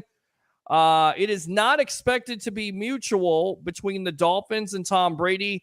Not long ago, we pointed out the signing with the Dolphins is definitely on the table, but according to Adam Schefter, saying that they are fully committed to Tua. So now with the Dolphins out of that, and I'm not surprised by that, because they tried last year. They failed miserably. You've got a quarterback. You invested draft capital. What, the 5th overall pick in a Tua? I get it. He's got concussion problems, but he's still got potential. He's still younger option. That offense could click when he can stay healthy. You got to protect the quarterback, of course. So are you surprised that the Dolphins are off the table here, Alex? I am, and I'm not, because I don't believe in sitting your young starters who's had a great season for a 45-year-old quarterback. Sure. I don't. And I'm going to say this too. The only reason why I want Brady back, honestly, I want him back for one reason. It's because the Bucks have a cap space issue. If it wasn't for that, I'm ready to look forward to the future. Yes, Tom Brady, appreciate the ring. I appreciate what you've done for the Bay Area. I do. But at the end of the day, Tom Brady is not what. Alex, are you there? He's kind of stuck in the pocket, a little bit. Okay. So yeah, you're banking on that offensive line. Yes, the Bucks had crucial injuries to start the season. Is unfortunate. I think we could have had a way better season had we not had the injuries that we had. But the only reason why I want Tom Brady, and to answer you guys' question, essentially about where would Tom Brady land, Tampa Bay makes the most sense. Okay. Because at the end of the day, he's 45 years old. He's going to have to go to a whole new team, learn a whole new playbook. Miami's off the table. His kids are still in Miami. Family's still in Miami. I think Tampa makes the most sense. I don't know what your guys' opinion on that. Well, you know what my opinion on it is. Chris, does it make the most sense for Tom Brady to return to the Tampa Bay Buccaneers in 2023? Or could you see him with the Las Vegas Raiders? Now Brock Purdy out with the elbow injury, could require Tommy John surgery. Maybe that opens up there with Trey Lance being traded. What makes the most sense to you, Chris? Well, apparently Thomas said his goodbyes in Tampa, so I don't believe he's coming back to Tampa. To me, it would make sense to come back to Tampa, only on the caveat that they improve on their talent, because they had a lot of injuries, but they also got a little bit older. And then it's the family situation. So Miami's out.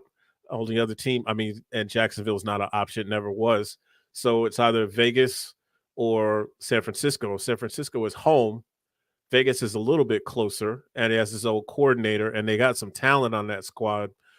Either or is a nice choice, I would say. San Francisco is ready to win right now, and I know that Vegas has a mentality to build to get to a winner. So I would say Frisco would be a nice choice for Tom.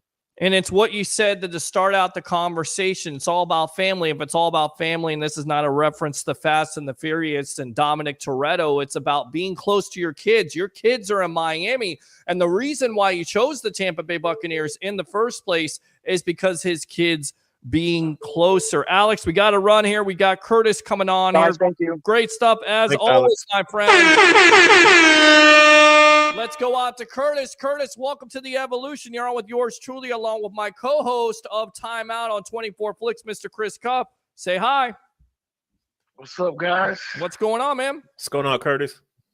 Just got off work, man. I'm tired as hell. You sound tired, bro. You sound like you had a long day. Hardest working man you know on the sports web here, besides myself, is Mr. Curtis. Dude, I started working a second job, so I'm literally working 6-7 days a week. Goodness gracious, my friend. You got to take some R&R. And you know what? My birthday is next Monday, so I think I'm going to get destroyed somewhere. Well, happy birthday, Ooh, man. yeah. I'm not going to sing to you here. I'm not going to do that. No, I don't. Nobody wants that. Just know that I'm going to be somewhere smoking like a broke stove, okay? Okay. All right. Anyway, man, I want to so listen, I watched these games yesterday. Listen. You know what? Yeah. Rigged? I'm gonna just go on and say it. I think the Eagles are going to destroy Kansas City. You see, and that's funny to me. Why does everybody think that? Because you got Patrick Mahomes, you got Travis Kelce. They're supremely confident. Let me say this. Yes. Let me say this. Yes. Let me say this. Yes. Pete, what I love about your show is, and the guys that are on your show, is we are fans of our teams, but we are football fans. Correct. Not just our fans, not like them sickening Dallas Cowboys fans.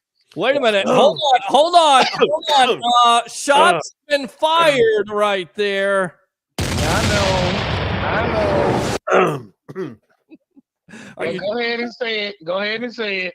Whatever. I don't care.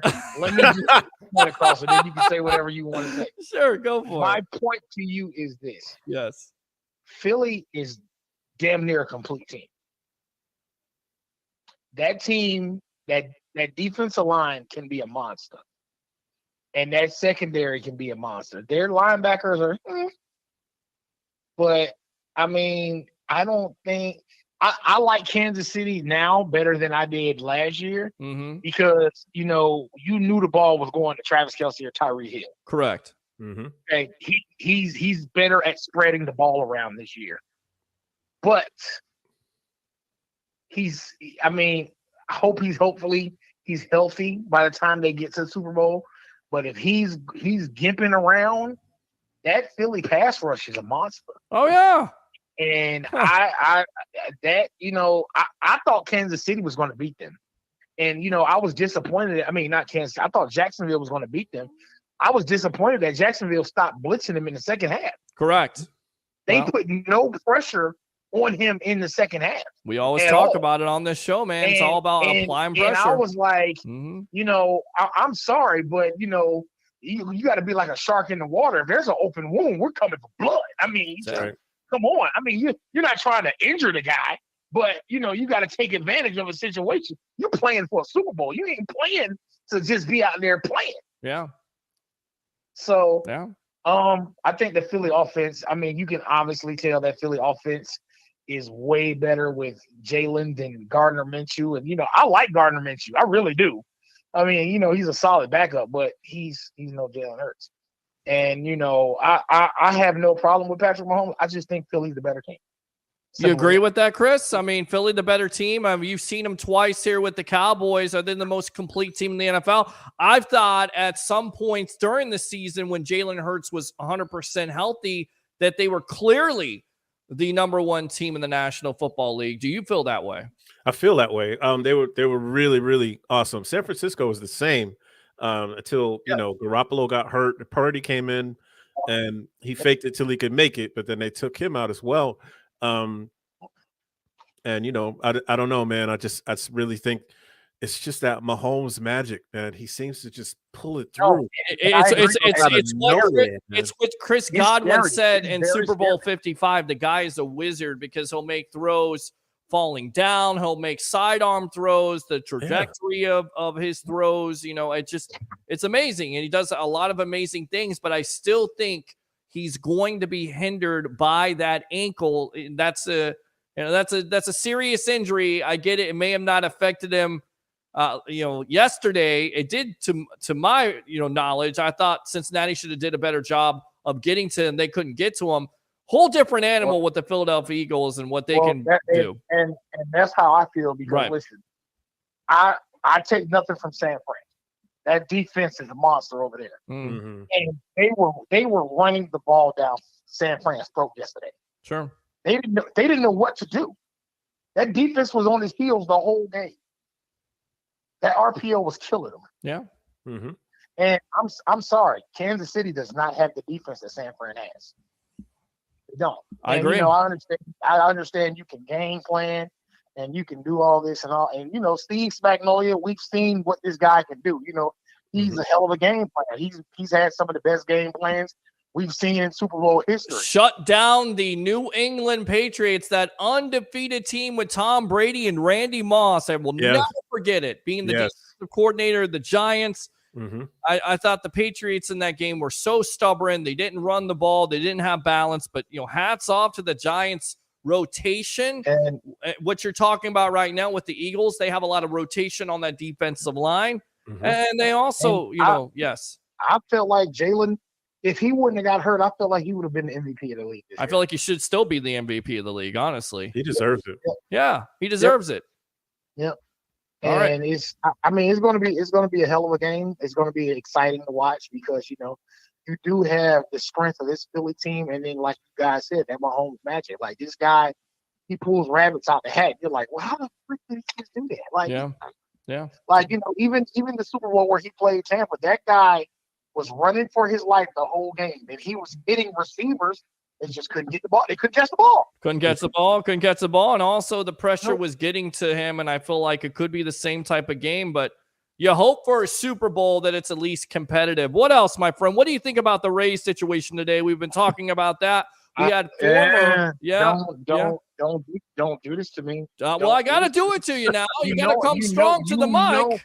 Come on. You know I'm a Red Sox fan. Well, that's all right. That's all right. And you know what? When the Rays are playing the Yankees and anybody else, I root for the Rays. I do. Mm-hmm. The only time I don't root for the Rays is when they're playing the Red Sox. That's the only time I don't. I like the Rays. I think the Rays need to. They always have a young farm, and they always go further than they're supposed to. Mm-hmm. They just spend some money, get a little bit of extra. They need something that's going to put them over the top. Thank you. You need an owner that's going to be all in, like the Tampa Bay Lightning and Jeff Finnick, like the Tampa Bay Buccaneers and the Glazers. I keep on saying it, and I feel like I'm talking to a wall sometimes. I'm like a broken record or one of those mumble rap songs on radio, which you can't stand, but you can't get out of your head. I keep on saying it year after year. Peter, I want to talk to Mr. Chris here. Talk to Mr. Chris here. He's a Cowboy fan, yes. I don't want to disrespect your Cowboys. Mm-hmm. I have a couple issues, okay? Mm-hmm. Talk to me. Number one, I like Dak, but Dak is overrated. Agree with that, Chris? Is Dak overrated? Is he overpaid in your opinion? He's over. You know what? I'm not going to say. Hold on. Let me retract my statement. He's not overrated. He's overpaid. I'd agree he's overpaid, but he had league-leading stats, even though problem was the interceptions. So it's a catch-22. I mean, he did the job, but he just made the mistakes when he was under pressure, which isn't good enough. So there's two sides to that. So when he had the time, he was lighting them up. Zeke shouldn't have got paid that much. Yeah, that was a mistake. Y'all let, and you know what? I was listening to somebody the other day. I think it was Michael Irvin the other day. I look at all the talent that y'all let go on defense to sign Zeke. Mm-hmm. I'm not mad at you guys for signing an offensive line because, you know, if Tampa would have had an offensive line, I mean, we might be in the Super Bowl, but, you know, you can't protect Brady, so whatever. Right. But, you know, I can't get mad for y'all protecting your franchise quarterback. Mm-hmm. But Tony Pollard is the answer. Yes. It's not Zeke. Absolutely. It's not Zeke. Well, and to my opinion on this, when Tony Pollard went out of the game, that's when that offense completely changed because if Pollard's still in it, and you agree with me on this, Chris, he gives you more of an opportunity. He's a patient runner. He can catch. He's got the explosive nature that Zeke has lost the last couple years. Of course, Ever since Zeke has gotten that big-time contract, the yards per carry have gone down. I feel like the complexion of that offense, the complexion of the game, the momentum definitely swung in the 49ers' favor. You agree, Chris? And Absolutely. absolutely.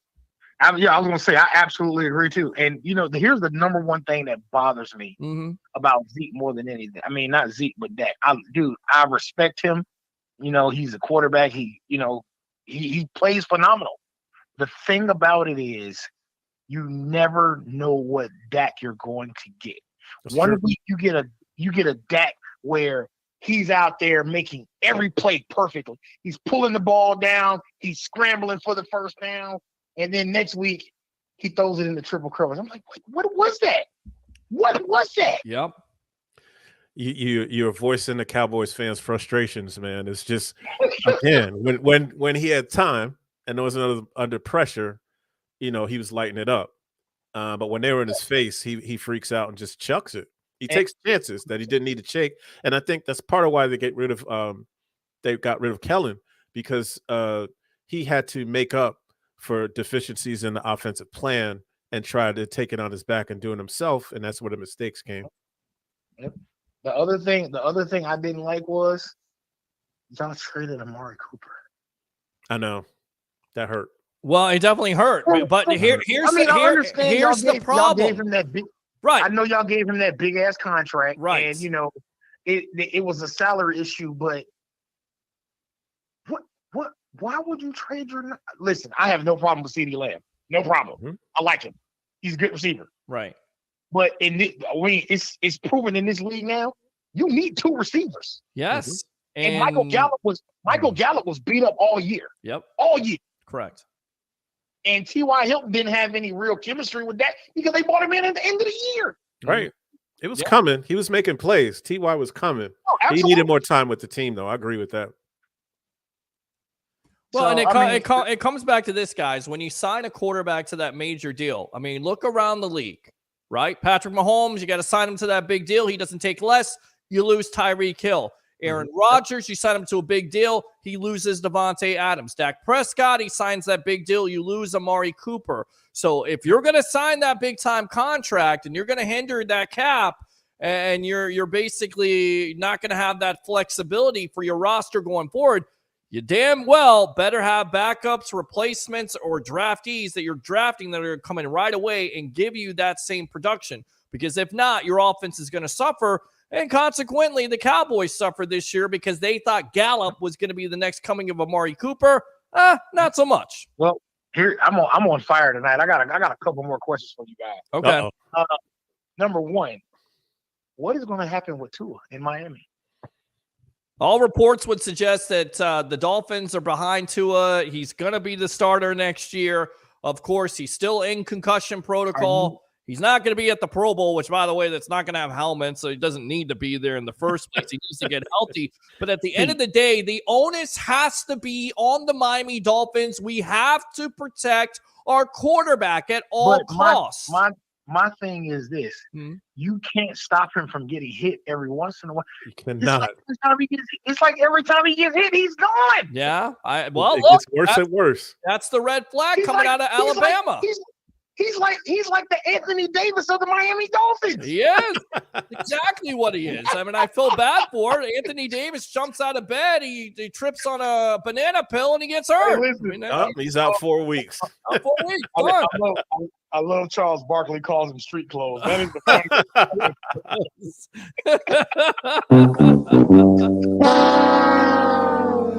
All right, good stuff, Curtis. Finish up here, man.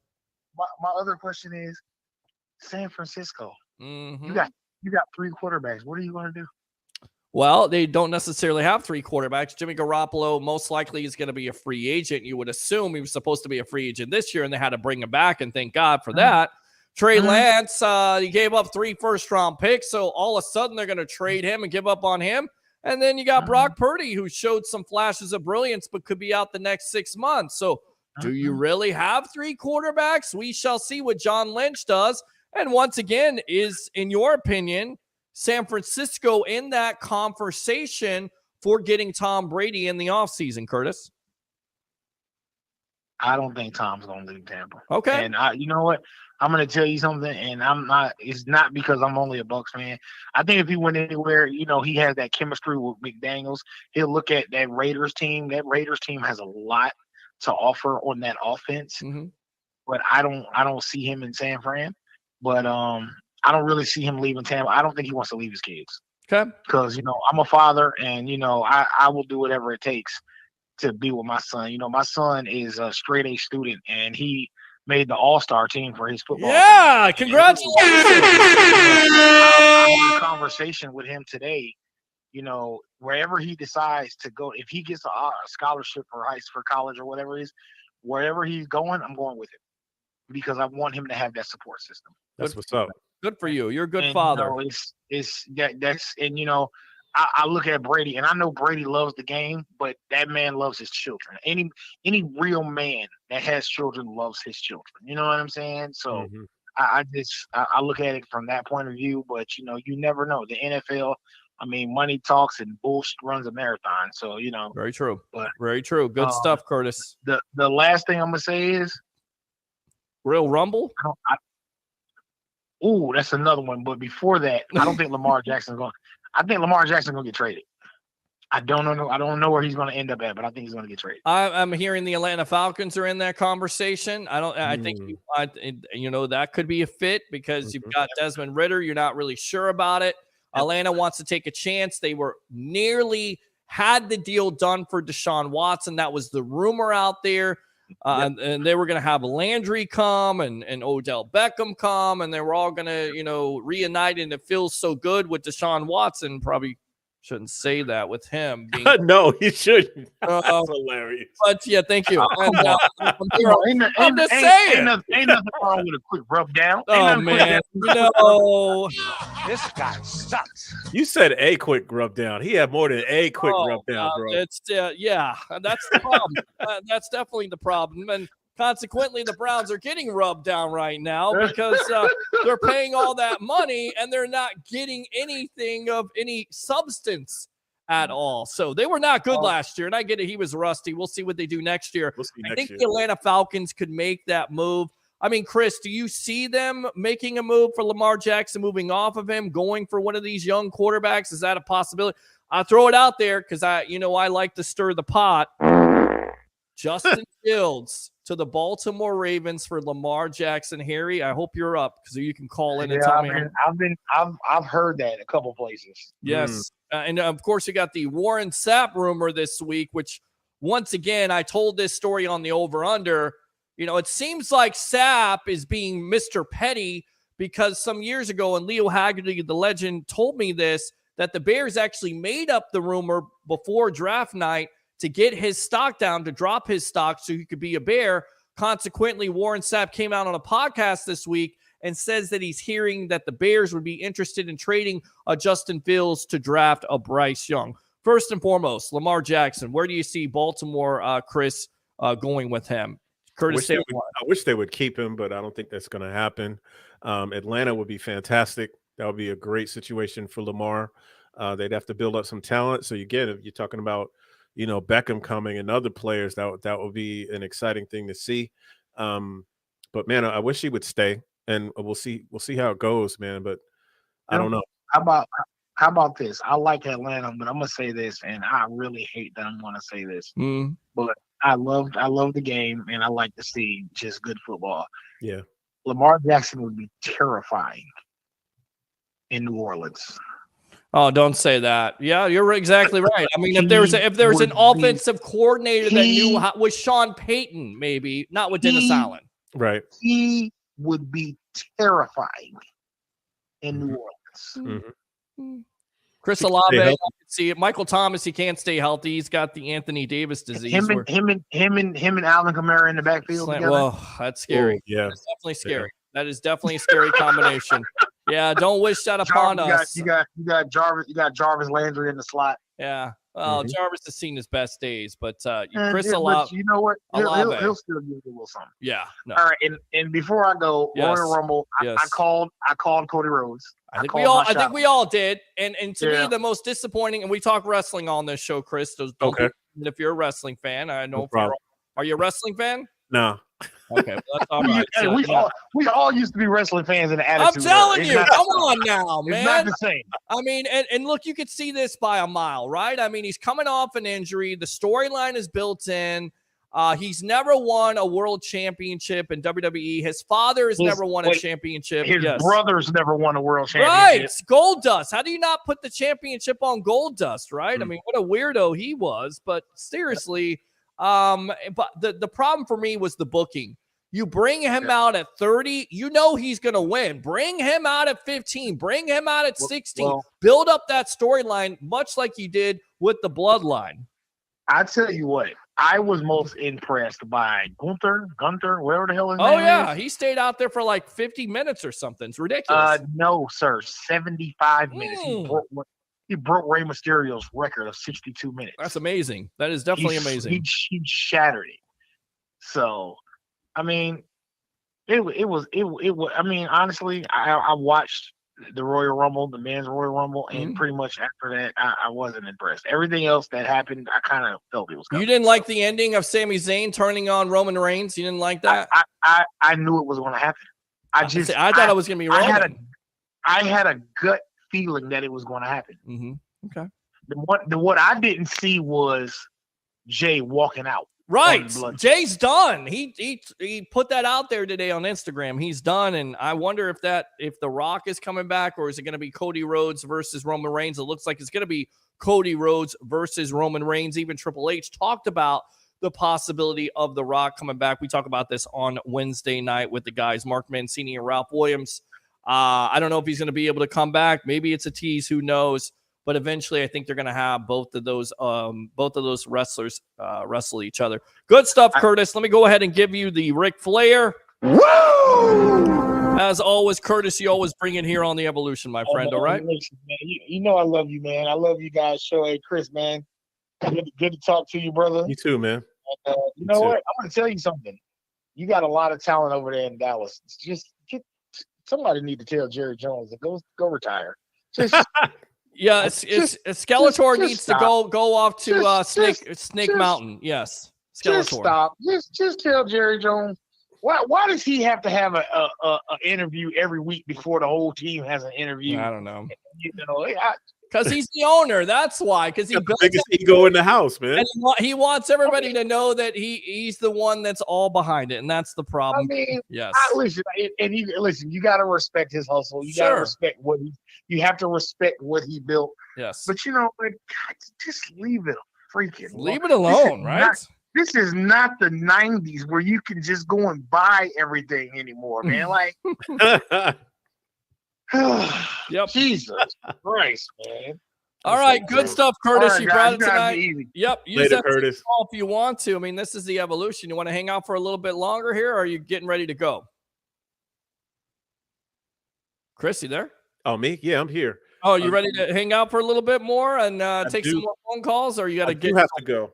All right, well, let's go ahead and promote yourself here on the Sports Web Live on I Love St. Pete, Amped Up Sports, and the Hub. Go, my friend. Sir. So timeout. It's a show where if you don't come with the correct take, you'll get a timeout. It's me and Pete chop it up on all kinds of sports. We also talk NBA, little MLS soccer, and whatever really comes to mind. Check us out on 24flix.com. Also, 24flix YouTube page and podcast has the audio out each week. So be sure to check out Timeout.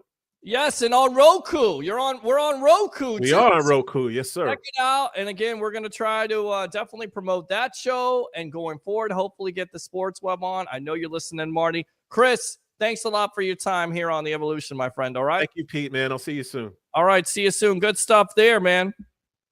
Gotta love it. All the guests tonight, all the banter, all the talk. We had former Major League Baseball player Roberto Hernandez on.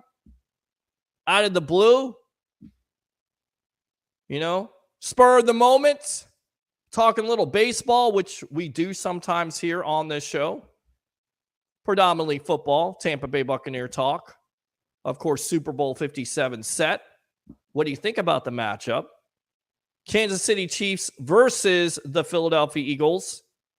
Jalen Hurts for the Eagles versus Patrick Mahomes, right? Good matchup. Just saying. 727-255-0391. It's 727-255-0391. So let's read the rest of these comments. We'll go into some more rumors and speculation if you want to. And if not, we're ending for the night. We'll come back on Wednesday night and do the same thing again. And remember, if there's breaking news when it comes to the Tampa Bay Buccaneers, the Tampa Bay Rays, the Tampa Bay Lightning, we got you covered here on the Sports Web. Like and subscribe to the Sports Web on YouTube. And, of course, like the Sports Web on I Love St. Pete, Amped Up Sports, and The Hub. All right, Rays suck. Who cares? Who cares about you? This guy sucks. Why is brother in the car? Ask him. Because in Tampa, we support the Yankees, you silly goose. Rays can move to Puerto Rico, and you can get this. That's good enough to suck right there. Let's go out to Roger. Rays go to Canada. That's good enough to suck right there. You guys are really bringing it tonight. Shut up! Laugh out loud. Phillips was not worth having on the team. Batting average wise, leadership, energy, I disagree. But the point was, is he the greatest player of all time? No. But the ownership did him dirty, especially with the bobblehead. I get it's the business of baseball, but at the end of the day, fans are the lifeblood of sports talk shows and sports around. And you can't tell a fan that this is the way business works and not have some repercussions. And that's the reason why you don't have Rays fans in this town, because it's always about business of baseball. Nobody gives a damn about business of baseball. They care about wins and losses. And if you're committed to your team, like I'm committed to taking your calls, let's go out to Alex. Alex, welcome back to the Evolution. Your thoughts? You know what I love about the Sports Web? What's up? Because I can call as many times as I want. Well, you can. I mean, we try to limit it to 2, but you know, I'm feeling good tonight, so we'll go ahead and take your call here. This is the 3rd time. Go ahead. It's all good. I appreciate it. Yeah, Hey, listen. Overall, I just want to wrap up a couple things I said tonight. Sure. About the Rays. Yeah. Listen, I mean no disrespect. I'm just a diehard fan, and I get it. And I can see like, okay, I can see about the whole players thing and trading them away, but what makes the Rays so magical is that man, I listened to Cubs fans tonight. I listened to Yankees fans tonight. I even listened to a Red Sox fan tonight. What makes the Rays the Rays? Why? Because they can take the lowest payroll in baseball and make it a playoff contention team each and every year. It's a fair point. Yeah. But what if in a galaxy far, far away, when I used to work at the radio station in Clearwater, Florida, that has like 1,000 watts. So basically, if we invested, you just invested a little bit of money. Just what if you did that? 1 year, could you see a World Series coming? Could you see it? I think I agree with you. I think you could. Okay. I think even in the 2020 World Series, I think the Rays were one piece short. Couldn't hit that in that last couple games against the Dodgers. Sure. You know, you're right. I get it. We're short. We're always short that one piece. Yes, you guys are right about long-term deals and all this nonsense, and I get it. You know what it's like? It's like being happy to be at the school dance or be at the prom. Like, I'm going to the prom, right? Okay, cool. I'm going to the prom. Are you happy to go to the prom? Do you want to sit on the wall, or do you want to go get the girl? Do you want to go get the girl? Agree. Okay. But Pete, I want to say something. What I love about this team. You guys were all right. Sternberger's a piece of shit. I'm sorry. That's just the reality of it. You know, if you announce to your fans that you're a Met fan, blah blah blah blah blah, I get it. I am going to say this though. If you love baseball and you love the Rays, you will support this team no matter what happens. I'm tired of the excuses from these fans. At the end of the day, when you want to show up to a ball game and you want to support your team and you love this team, all y'all complaining, whether it's in Tampa or it's going to be in St. Pete, who cares? Because at the end of the day, 1 year ago today, we were talking about how the Rays were headed to Montreal. At least we keep the Rays. I'm thankful for today. I am. Hopefully something gets figured out. But yes, you guys are right. I think Stu Sternberg is going to have to earn his fans back. But hopefully, at least he can start by saying, "Look, we kept the Rays in Tampa Bay." That's a start. But you are absolutely right. You know, we are the only baseball team that doesn't believe in signing long-term deals. And I heard one guy say tonight, you know, it's a pit stop. It's a pit stop to your next destination. Mm-hmm. I get it, but the Rays have just pulled off. You know what the best part is, and now I'm gonna move on to the Bucks real quick before I go. Mm-hmm. The best part about this team, the only good part about this team, is I just love it. I love it when the Rays can shove them Yankees, who have a $3 million plus payroll, and the Rays are sitting at the lowest payroll in baseball, mm-hmm. and we kick ass, and we just kick ass. I don't know why. For me, that's so satisfying as a Rays fan. But I get it. But anyway, if you're a Rays fan, man, just continue to support your season, hopefully, or support your team. Hopefully, this is a sign, you know, that maybe we can get a deal done. You guys are right. I would prefer it in Tampa. I said that from the beginning. You know, I don't think this is going to change, but if it keeps the Rays in Tampa Bay, I'll take it. All right. Anyway, about the Bucks real quick. Yes. About the Bucks. I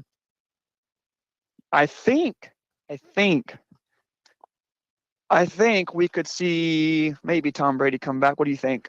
I definitely think it's certainly a possibility. It's the best situation at the end of the day. And I've said this before and I'll say it again. You know, this organization has rolled out the red carpet for him. They've done everything right by him. They've given him decisions on personnel, coaches, everything like that. Why would you want to leave the Bucs? Yes, I get it. Everybody has a bad taste in their mouth and they're emotional about an 8-9, 8-10 team. They were disappointing and the offense was not good. But could we sit here and say, just being historians of the game, that we want to leave it off on that? We want to leave it on that note. And then think about Tom Brady and how competitive he is. Do you think he wants to leave it on that note with losing in the first round? Come on. I'm gonna answer your question.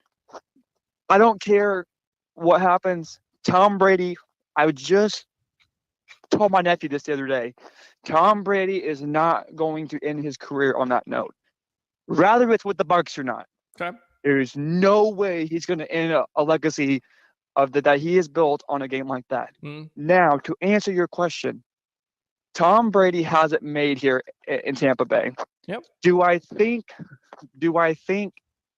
that there should be some changes? Absolutely. It's so unfortunate that we went into the season and Ryan Jensen had the injury that he did. I think going into a season losing a guy that big and a key piece like that, especially when you had a guy like Ali Marpet who retired, and you know your core offensive line was completely shattered. I think people don't realize that they look at 8 and 9 as a number, right? They look at it as a number. They don't look at it as you know, as here or there. But I'm shocked. I'm happy. I'm happy we were 8 and 9, all things considered. I mean, the injuries were decimating. I mean, it started with the offensive line. You lose Ali Marpet to retirement. You lose Ryan Jensen. That doesn't help. You know, you're shifting pieces around. Donovan Smith was dealing with an injury. He was terrible this year. You have injuries to wide receivers. I get it. But you also see around the league teams that are able to overcome that. But you also have a 45-year-old non-mobile quarterback. Right. Correct. And I think that's the difference is you have to build a good offensive line. So people aren't keeping that in their mind. You know, when you have an elite roster that you have, it doesn't matter when you don't have the offensive line to defend a 45-year-old who can't run out of the pocket no more. Yeah. You know, your offensive line is your core. Right. You know, if you don't have an offensive line and you got a 45-year-old who can't even barely run the ball, much less get out of the pocket in time before he's getting rocked, you know, it's unfortunate. It's not going to be good. It's definitely not going to be a good situation. I think Tom Brady comes back, but I think you have to start building again on that offensive line. I think if you bring everybody back healthy, You want to fix your offensive line and figure out what you're going to do with Donovan Smith. You want to fix your offensive line? Go out and get Rob Gronkowski. And the last thing I want to say, come back. And the last thing I want to say is this. Yes. If you are a Buck fan, you are praying for Tom to come back because my God, I want him to. I told you this so many times. I want him to come back just because of that cap space issue alone. I think if he comes back, he'll give the Bucks another year to eat that chunk up. But in my opinion, yes or no, if he doesn't come back, we're going to be hurting for a little bit. Yeah, it's certainly a possibility. We'll see what the Glazers do, and we'll see what Tom Brady does. But again, that's the determining factor, and that's why we continue to circle on back to it, because it is a $35 million cap hit, and it starts with your team. At the end of the day, it's all about quarterback. Who's going to be the quarterback in 2023? I'm not sure yet. We'll let it all play out. We'll definitely speculate here. Who's going to be your OC? Who's going to be your OC? That's it. I think that'll determine. I think all these interviews, if Tom Brady is returning, I think if the Glazers are giving him as much say so as we think we are, I think. Think about it. If Tom Brady were done, would the Bucs as an organization be interviewing offensive coordinator candidates and saying, how are you going to build an offense with Tom Brady? They know something we may not know. And to me, that could be a foreshadowing of things to come, which is not a bad thing, because I've said it before and I'll say it again. Put an offensive line around him. Get a different offensive coordinator. I'm not saying Brady is the same player he was 5 years ago, because he's not. He missed plenty of throws, but you got to put the onus on protecting him. And the last thing I want to say is running the ball. The last thing I want to say is this. No other team is going to offer Tom Brady what the Bucs offer him. You're not going to go out there. You're not going to go to any other team and have, number one, you're not going to have the defense you have. I'm sorry. I think the Bucs defense was solid this year. I think the Bucs defense played pretty damn good. Sure. You get a couple guys healthy back. I think we did pretty good. But if you can, like I said, if you can rebuild that offensive line, I really do believe that behind closed doors, the Bucs are thinking in their minds, we got so many there's some great offensive coordinators out there available right now. I think behind the scenes, there's being some talks about, Tom, what can you do to help Brady and make this offensive better than what it was the year before? Agree. I truly believe that's what's going to happen, but we'll see. We'll definitely see what's happening. Great stuff as always, Alex. Let me go ahead and give you the Macho Man. Oh, yeah. Appreciate the call as always. Open phone line 727-255-0391. It's 727-255-0391. A Monday night edition, over 2 hours. We're usually out of here by 2 hours, but lots of people want to talk about the Tampa Bay Rays. I get it, Roger. You don't care about the Rays, but there are people and fans out there who care about the Rays. There are fans and people out there who care about Super Bowl 57. There are people and fans out there who care where Tom Brady's going to go.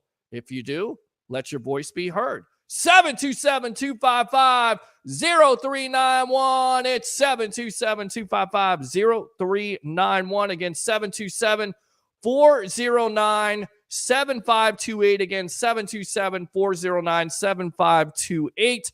Before I get out to the comments, let me go out to this. Spring Hill Trailer and Equipment Repairs. For all your equipment repairs, get on the line there. 985-570-7269. Once again, Spring Hill Trailer and Equipment Repairs. And of course, uwager.lv, promo code SportsWeb.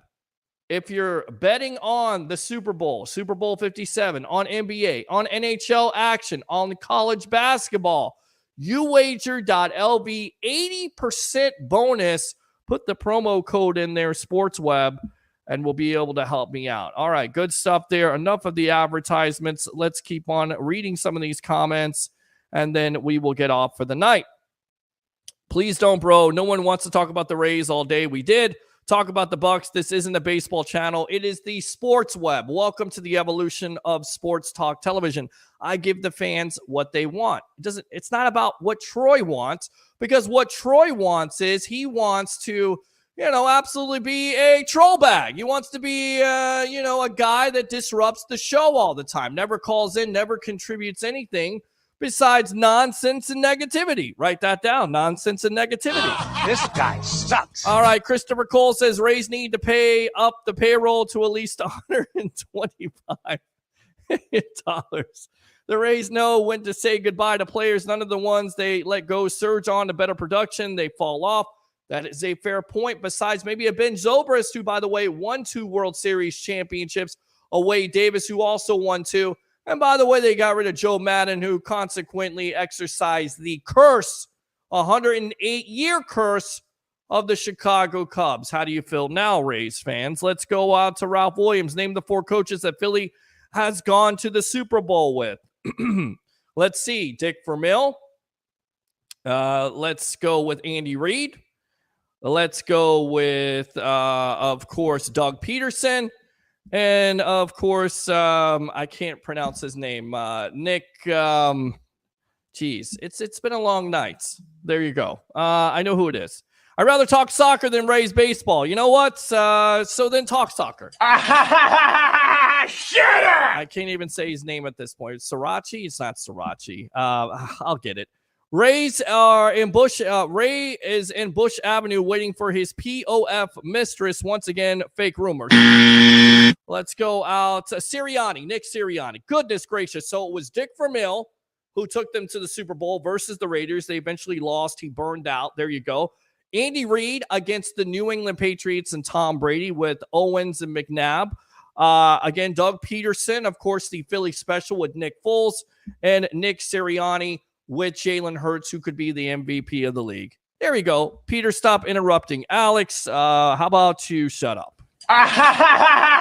Shut up! Go Cubs, go. Rays are a farm team for Major League Baseball. Troy, baseball, yes. Roger Shue, the only time I've ever been to a Rays game is when they played the Cubs. Mike, I have a Roberto Hernandez jersey. Very cool. Mike, I hope you enjoyed the interview tonight. We'll put it there on Facebook and maybe YouTube also. MLB stands for Malacca's Love Baseball. This guy sucks. Crime Dog, absolutely. Good comment as always. Yeah. Love me some Fred McGriff. We've had him on this show before, even last year during the Saints game out at Ducky's interviewing him. Great stuff. Cash is a good manager, but he makes questionable decisions. Absolutely. McGuire and Sosa saved Major League Baseball. You know what? You're not going to go down. That's good enough to suck right there. Not going down that road again. Mike says a couple years ago when we won 100 games, losing to the Red Sox was a major disappointment. Mike says, leave it to Harry. Tisk, tisk, tisk. Mike again. Pete should be in the Hall of Fame, no doubt. That would be Pete Rose. Roger says Pete Rose or Charlie Hustle. Troy says Little League Baseball is better and more entertaining than grown man baseball. Once again, nonsense. Or Barry Bonds or Charlie Hustle. I would rather put Pete Rose in the Hall of Fame over Barry Bonds. Sorry, that's my opinion. I'd rather put Pete Rose in there, even though he lied, even though he may have bets on his own team, but he did it as a manager, not as a player. Soiled a record 40 years standing because of what? His own selfish purposes. Don't give me this stuff. He was a Hall of Famer before. He may have been, but he decided to make that decision, a selfish decision, and now he's got to pay the consequences. Sorry. So I would put in, of course, Pete Rose. Cincinnati got hosed more than San Francisco. Agree. Troy, Ray left. He was getting tired of all that baseball talk. Once again, nonsense. This guy sucks. Roger says Ray said the hell with this. He did not. Probably his phone died. Troy laughing. You guys brothers tonight? Amos and Andy over here. Read the comments for God's sake. Stop with this snooze fest baseball talk. I tell you what, how about you give to YouTube chats or Facebook stars? How about that? Until then, that's good enough to suck right there. That's what you get. Mike says Yankees have actually been world beaters either, just saying it's been 13 years, but that's a fair point. But how many world championships do they have with that formula of going all in? I would rather overspend than underspend any day of the week. I got money, I'm spending it. Sorry, I'm not a financial advisor. I'm a sports broadcaster at the end of the day. I got a $20,000 Rolex on my wrist. So don't talk to me about saving money. Probably my problem, But when I'm talking about my sports teams, I want them to go all in. I want them to be all in at all cost. Sorry. If I'm going to invest in you, invest in your product. If not, shut the hell up. Seriously. Shut up! Somebody says it best here, and I'm going to read this comment in a moment. Keith Robbins Jr. Overspending at least shows effort. Show effort. I care. You take the hope away from a sports fan, and that's what happens. That's how Rays fans feel. I'm always going to defend my fans out there. And if you call this show and say, well, fans should go out to Rays games, how many games do you go out to? 5 or 10? You probably didn't even go out to 5 or 10. And guess what? According to ownership, you don't mean squat. So don't get on your big old box there and say, hey, well, the fans should go out there. You should go out there. You should do the same thing. And the reason why you don't is the same reason why a lot of fans don't go out there. Because the Rays don't invest in their product. Because the Rays don't spend the money. Because it is too much money. Gas prices are too high. Fan favorites are gone. I'm not saying this team is garbage, but they got to make the ultimate commitment like the other two teams have done in this community. It can be done. It will be done over and over again. I don't think it's going to be done with the Rays. When they make that commitment, then that may be when they get their new stadium. That may be when you have fans that support this team on a daily basis. But at this point, they're the third team in town, behind the Lightning and the Bucks, because their ownerships care and they give their fans support or their fans hope. Don't forget Joe Madden. He had to go to the Cubs to win a World Series because the owners wouldn't pay him or bring him top talent. Thank you, Rays, for the Cubs World Series. There you go. What was it, 1.5, Chris? You still remember? I do. Best manager in baseball. Not saying Kevin Cash isn't a great manager. He is, but you had Joe Madden here. You let him walk out for how much? Fans see that. They're smart. The internet is here to stay. You can Google it. They're not going to buy this nonsense that you don't have money when you do. You're probably hiding that money somewhere. That's why the minority partners are suing the Rays owner right now. Look it up. I'm not making it up. Look it up. Roger Sue says, Pete, go live. You guys do a live watch along of the Super Bowl. We'll see. Byron Sandwich still doesn't have a job. Hopefully he gets hired at 7-Eleven. You know, I don't know. This guy sucks. It's actually funny. I don't know. It didn't. We had number one rush defense when we had Sue. What was our ranking with Hicks? Good point. We put it out there all the time. When Hicks and Vea were both together, this team was what, 6-2? Holding teams at 89 yards of rushing. And then without, 2-8. Abysmal. 120 yards. So it's definitely a point of emphasis. You lose, of course, the veteran leadership with Sue and JPP. The rushing defense has not been good the last couple of years, especially this year. Completely average. We went crickets because you all started talking about baseball. Sorry, we had Roberto Hernandez on. Sorry, people cared about baseball. Sorry about your damn luck. Shut up! Troy, Ray never came back. He was like, no, he wasn't. Roger, Ray went and got some. Wow. You guys. That's good enough to suck right there! Roger has 3 jobs: Waffle House, KFC, and Domino's. That's actually a good one. Flawless victory. Give me that one. That was good. Let's go out to Keith. Romo has been crushing over Mahomes. Laugh out loud. Oh, you were the only one that was noticing that? Yeah, me too. I think all the fans were noticing that too. I'm blocking you, Troy, if you don't call in the next 5 minutes. Clock starts now. Troy, Peter will be mad at you. Keith, what's the Rays news? It looks like they're going to have, they have a rendering there, a new stadium in downtown St. Pete. Mayor Welch. We'll see how it works out. I'm not getting excited. I'm not jumping up and down at this juncture until you have some, I don't know, you have some building going on. You have shovels in the dirt, right? And it's in St. Pete. I love St. Pete. Can it work in St. Pete? If you get a new stadium, will the owner spend money? Will he go all in? Will anything change? Will more fans show up? Will you not get rid of fan favorites? Or will you continue to be about the business of baseball? I love that. It's the business of baseball. God, just spare me. The business of sports. Here's the business of sports. This is what I think about the business of sports right here. Nobody cares. You're a multi-millionaire. Nobody is going to feel sorry for you. Get over it. 3 minutes, 2 minutes. Hurry up. Roger counting down like it's New Year's Eve. I don't know what this is all about. You're going to really ban him? You're not going to ban him. Roger says 1 minute until you're banned. Troy, I don't have Wi-Fi, so I'll see you all at the meeting tomorrow. No, you won't. This guy sucks. Roger says you don't need Wi-Fi to call in.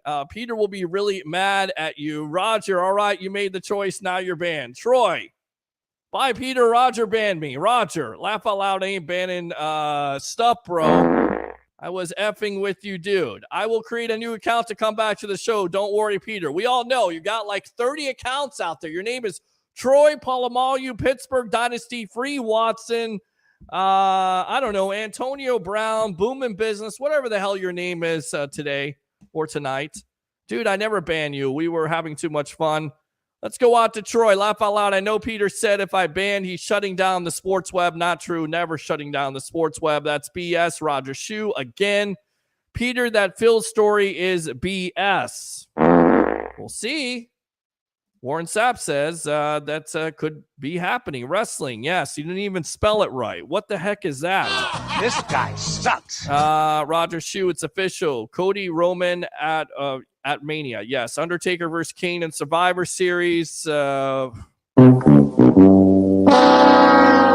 Troy, if Alex calls one more time for the fourth time talking about Rays baseball, he should be banned for life. No, he's not going to. That's great enough to suck right there. Let's go out to Roger Shue. I agree, Troy. Nobody gives two shits about the Rays.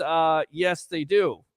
This guy sucks. Laugh out loud, oh Lord. Roger again. Gronk, he's older than Brady, but he could still play in the league. He's still an upgrade over the offensive line. Stop playing. Christopher Cole, 45-year-old quarterback with an injured shoulder. Phone lines are open until 2 a.m. Stop it. $125 million. Agree with you on that. Good stuff, Christopher Cole. Flawless victory. Phone lines are still open at 2 a.m. You never even call. I could sit here until 4 a.m. and you still wouldn't call. I'd be screaming at the camera like an idiot. Alex is in the background trying to go to sleep. He's saying, Dad, I'm trying to go to sleep. You're yelling at the camera because this idiot keeps on saying he's going to call your show and doesn't call your show. Barry is still the home run king. Not my home run king. That would be Hank Aaron. Sorry about your luck once again. That's great enough to suck right there. Keith says, overspending at least shows effort. Good comment. Without Rose, Hall of Fame isn't worth... I mean, it's disappointing, right? I mean, you have one of the winningest pitchers of all time, and Roger Clemens, who isn't in because why? He cheated. Or he's associated with cheaters. You have Barry Bonds, who's not in the Hall of Fame, supposedly the single season all-time home run king. Why is he not in? He cheated. Same thing with Pete Rose, all-time hits guy, all-time hit king, not in the Hall of Fame. Why? Because he cheated. You know, at the end of the day, the Hall of Fame is not just about stats, because, again, the stats of baseball are totally different from the NFL and every other category, every other sport out there. But it's also about character, whether you like it or not. That's how they run it. He says, less effort makes it that way. It is. Keith, again, the success has at least made it bearable. New stadium could bring fans. Trop is kind of boring. Agree. Alexander fed himself and went to sleep. He was like, F all the baseball talk. You know what? I'll actually give you a Byron. How about them Bucks, baby? That's pretty funny, actually. And Troy says, Alexander wakes up Peter in the mornings, of course, to avoid your nonsense. Thanks a lot to all the guests tonight.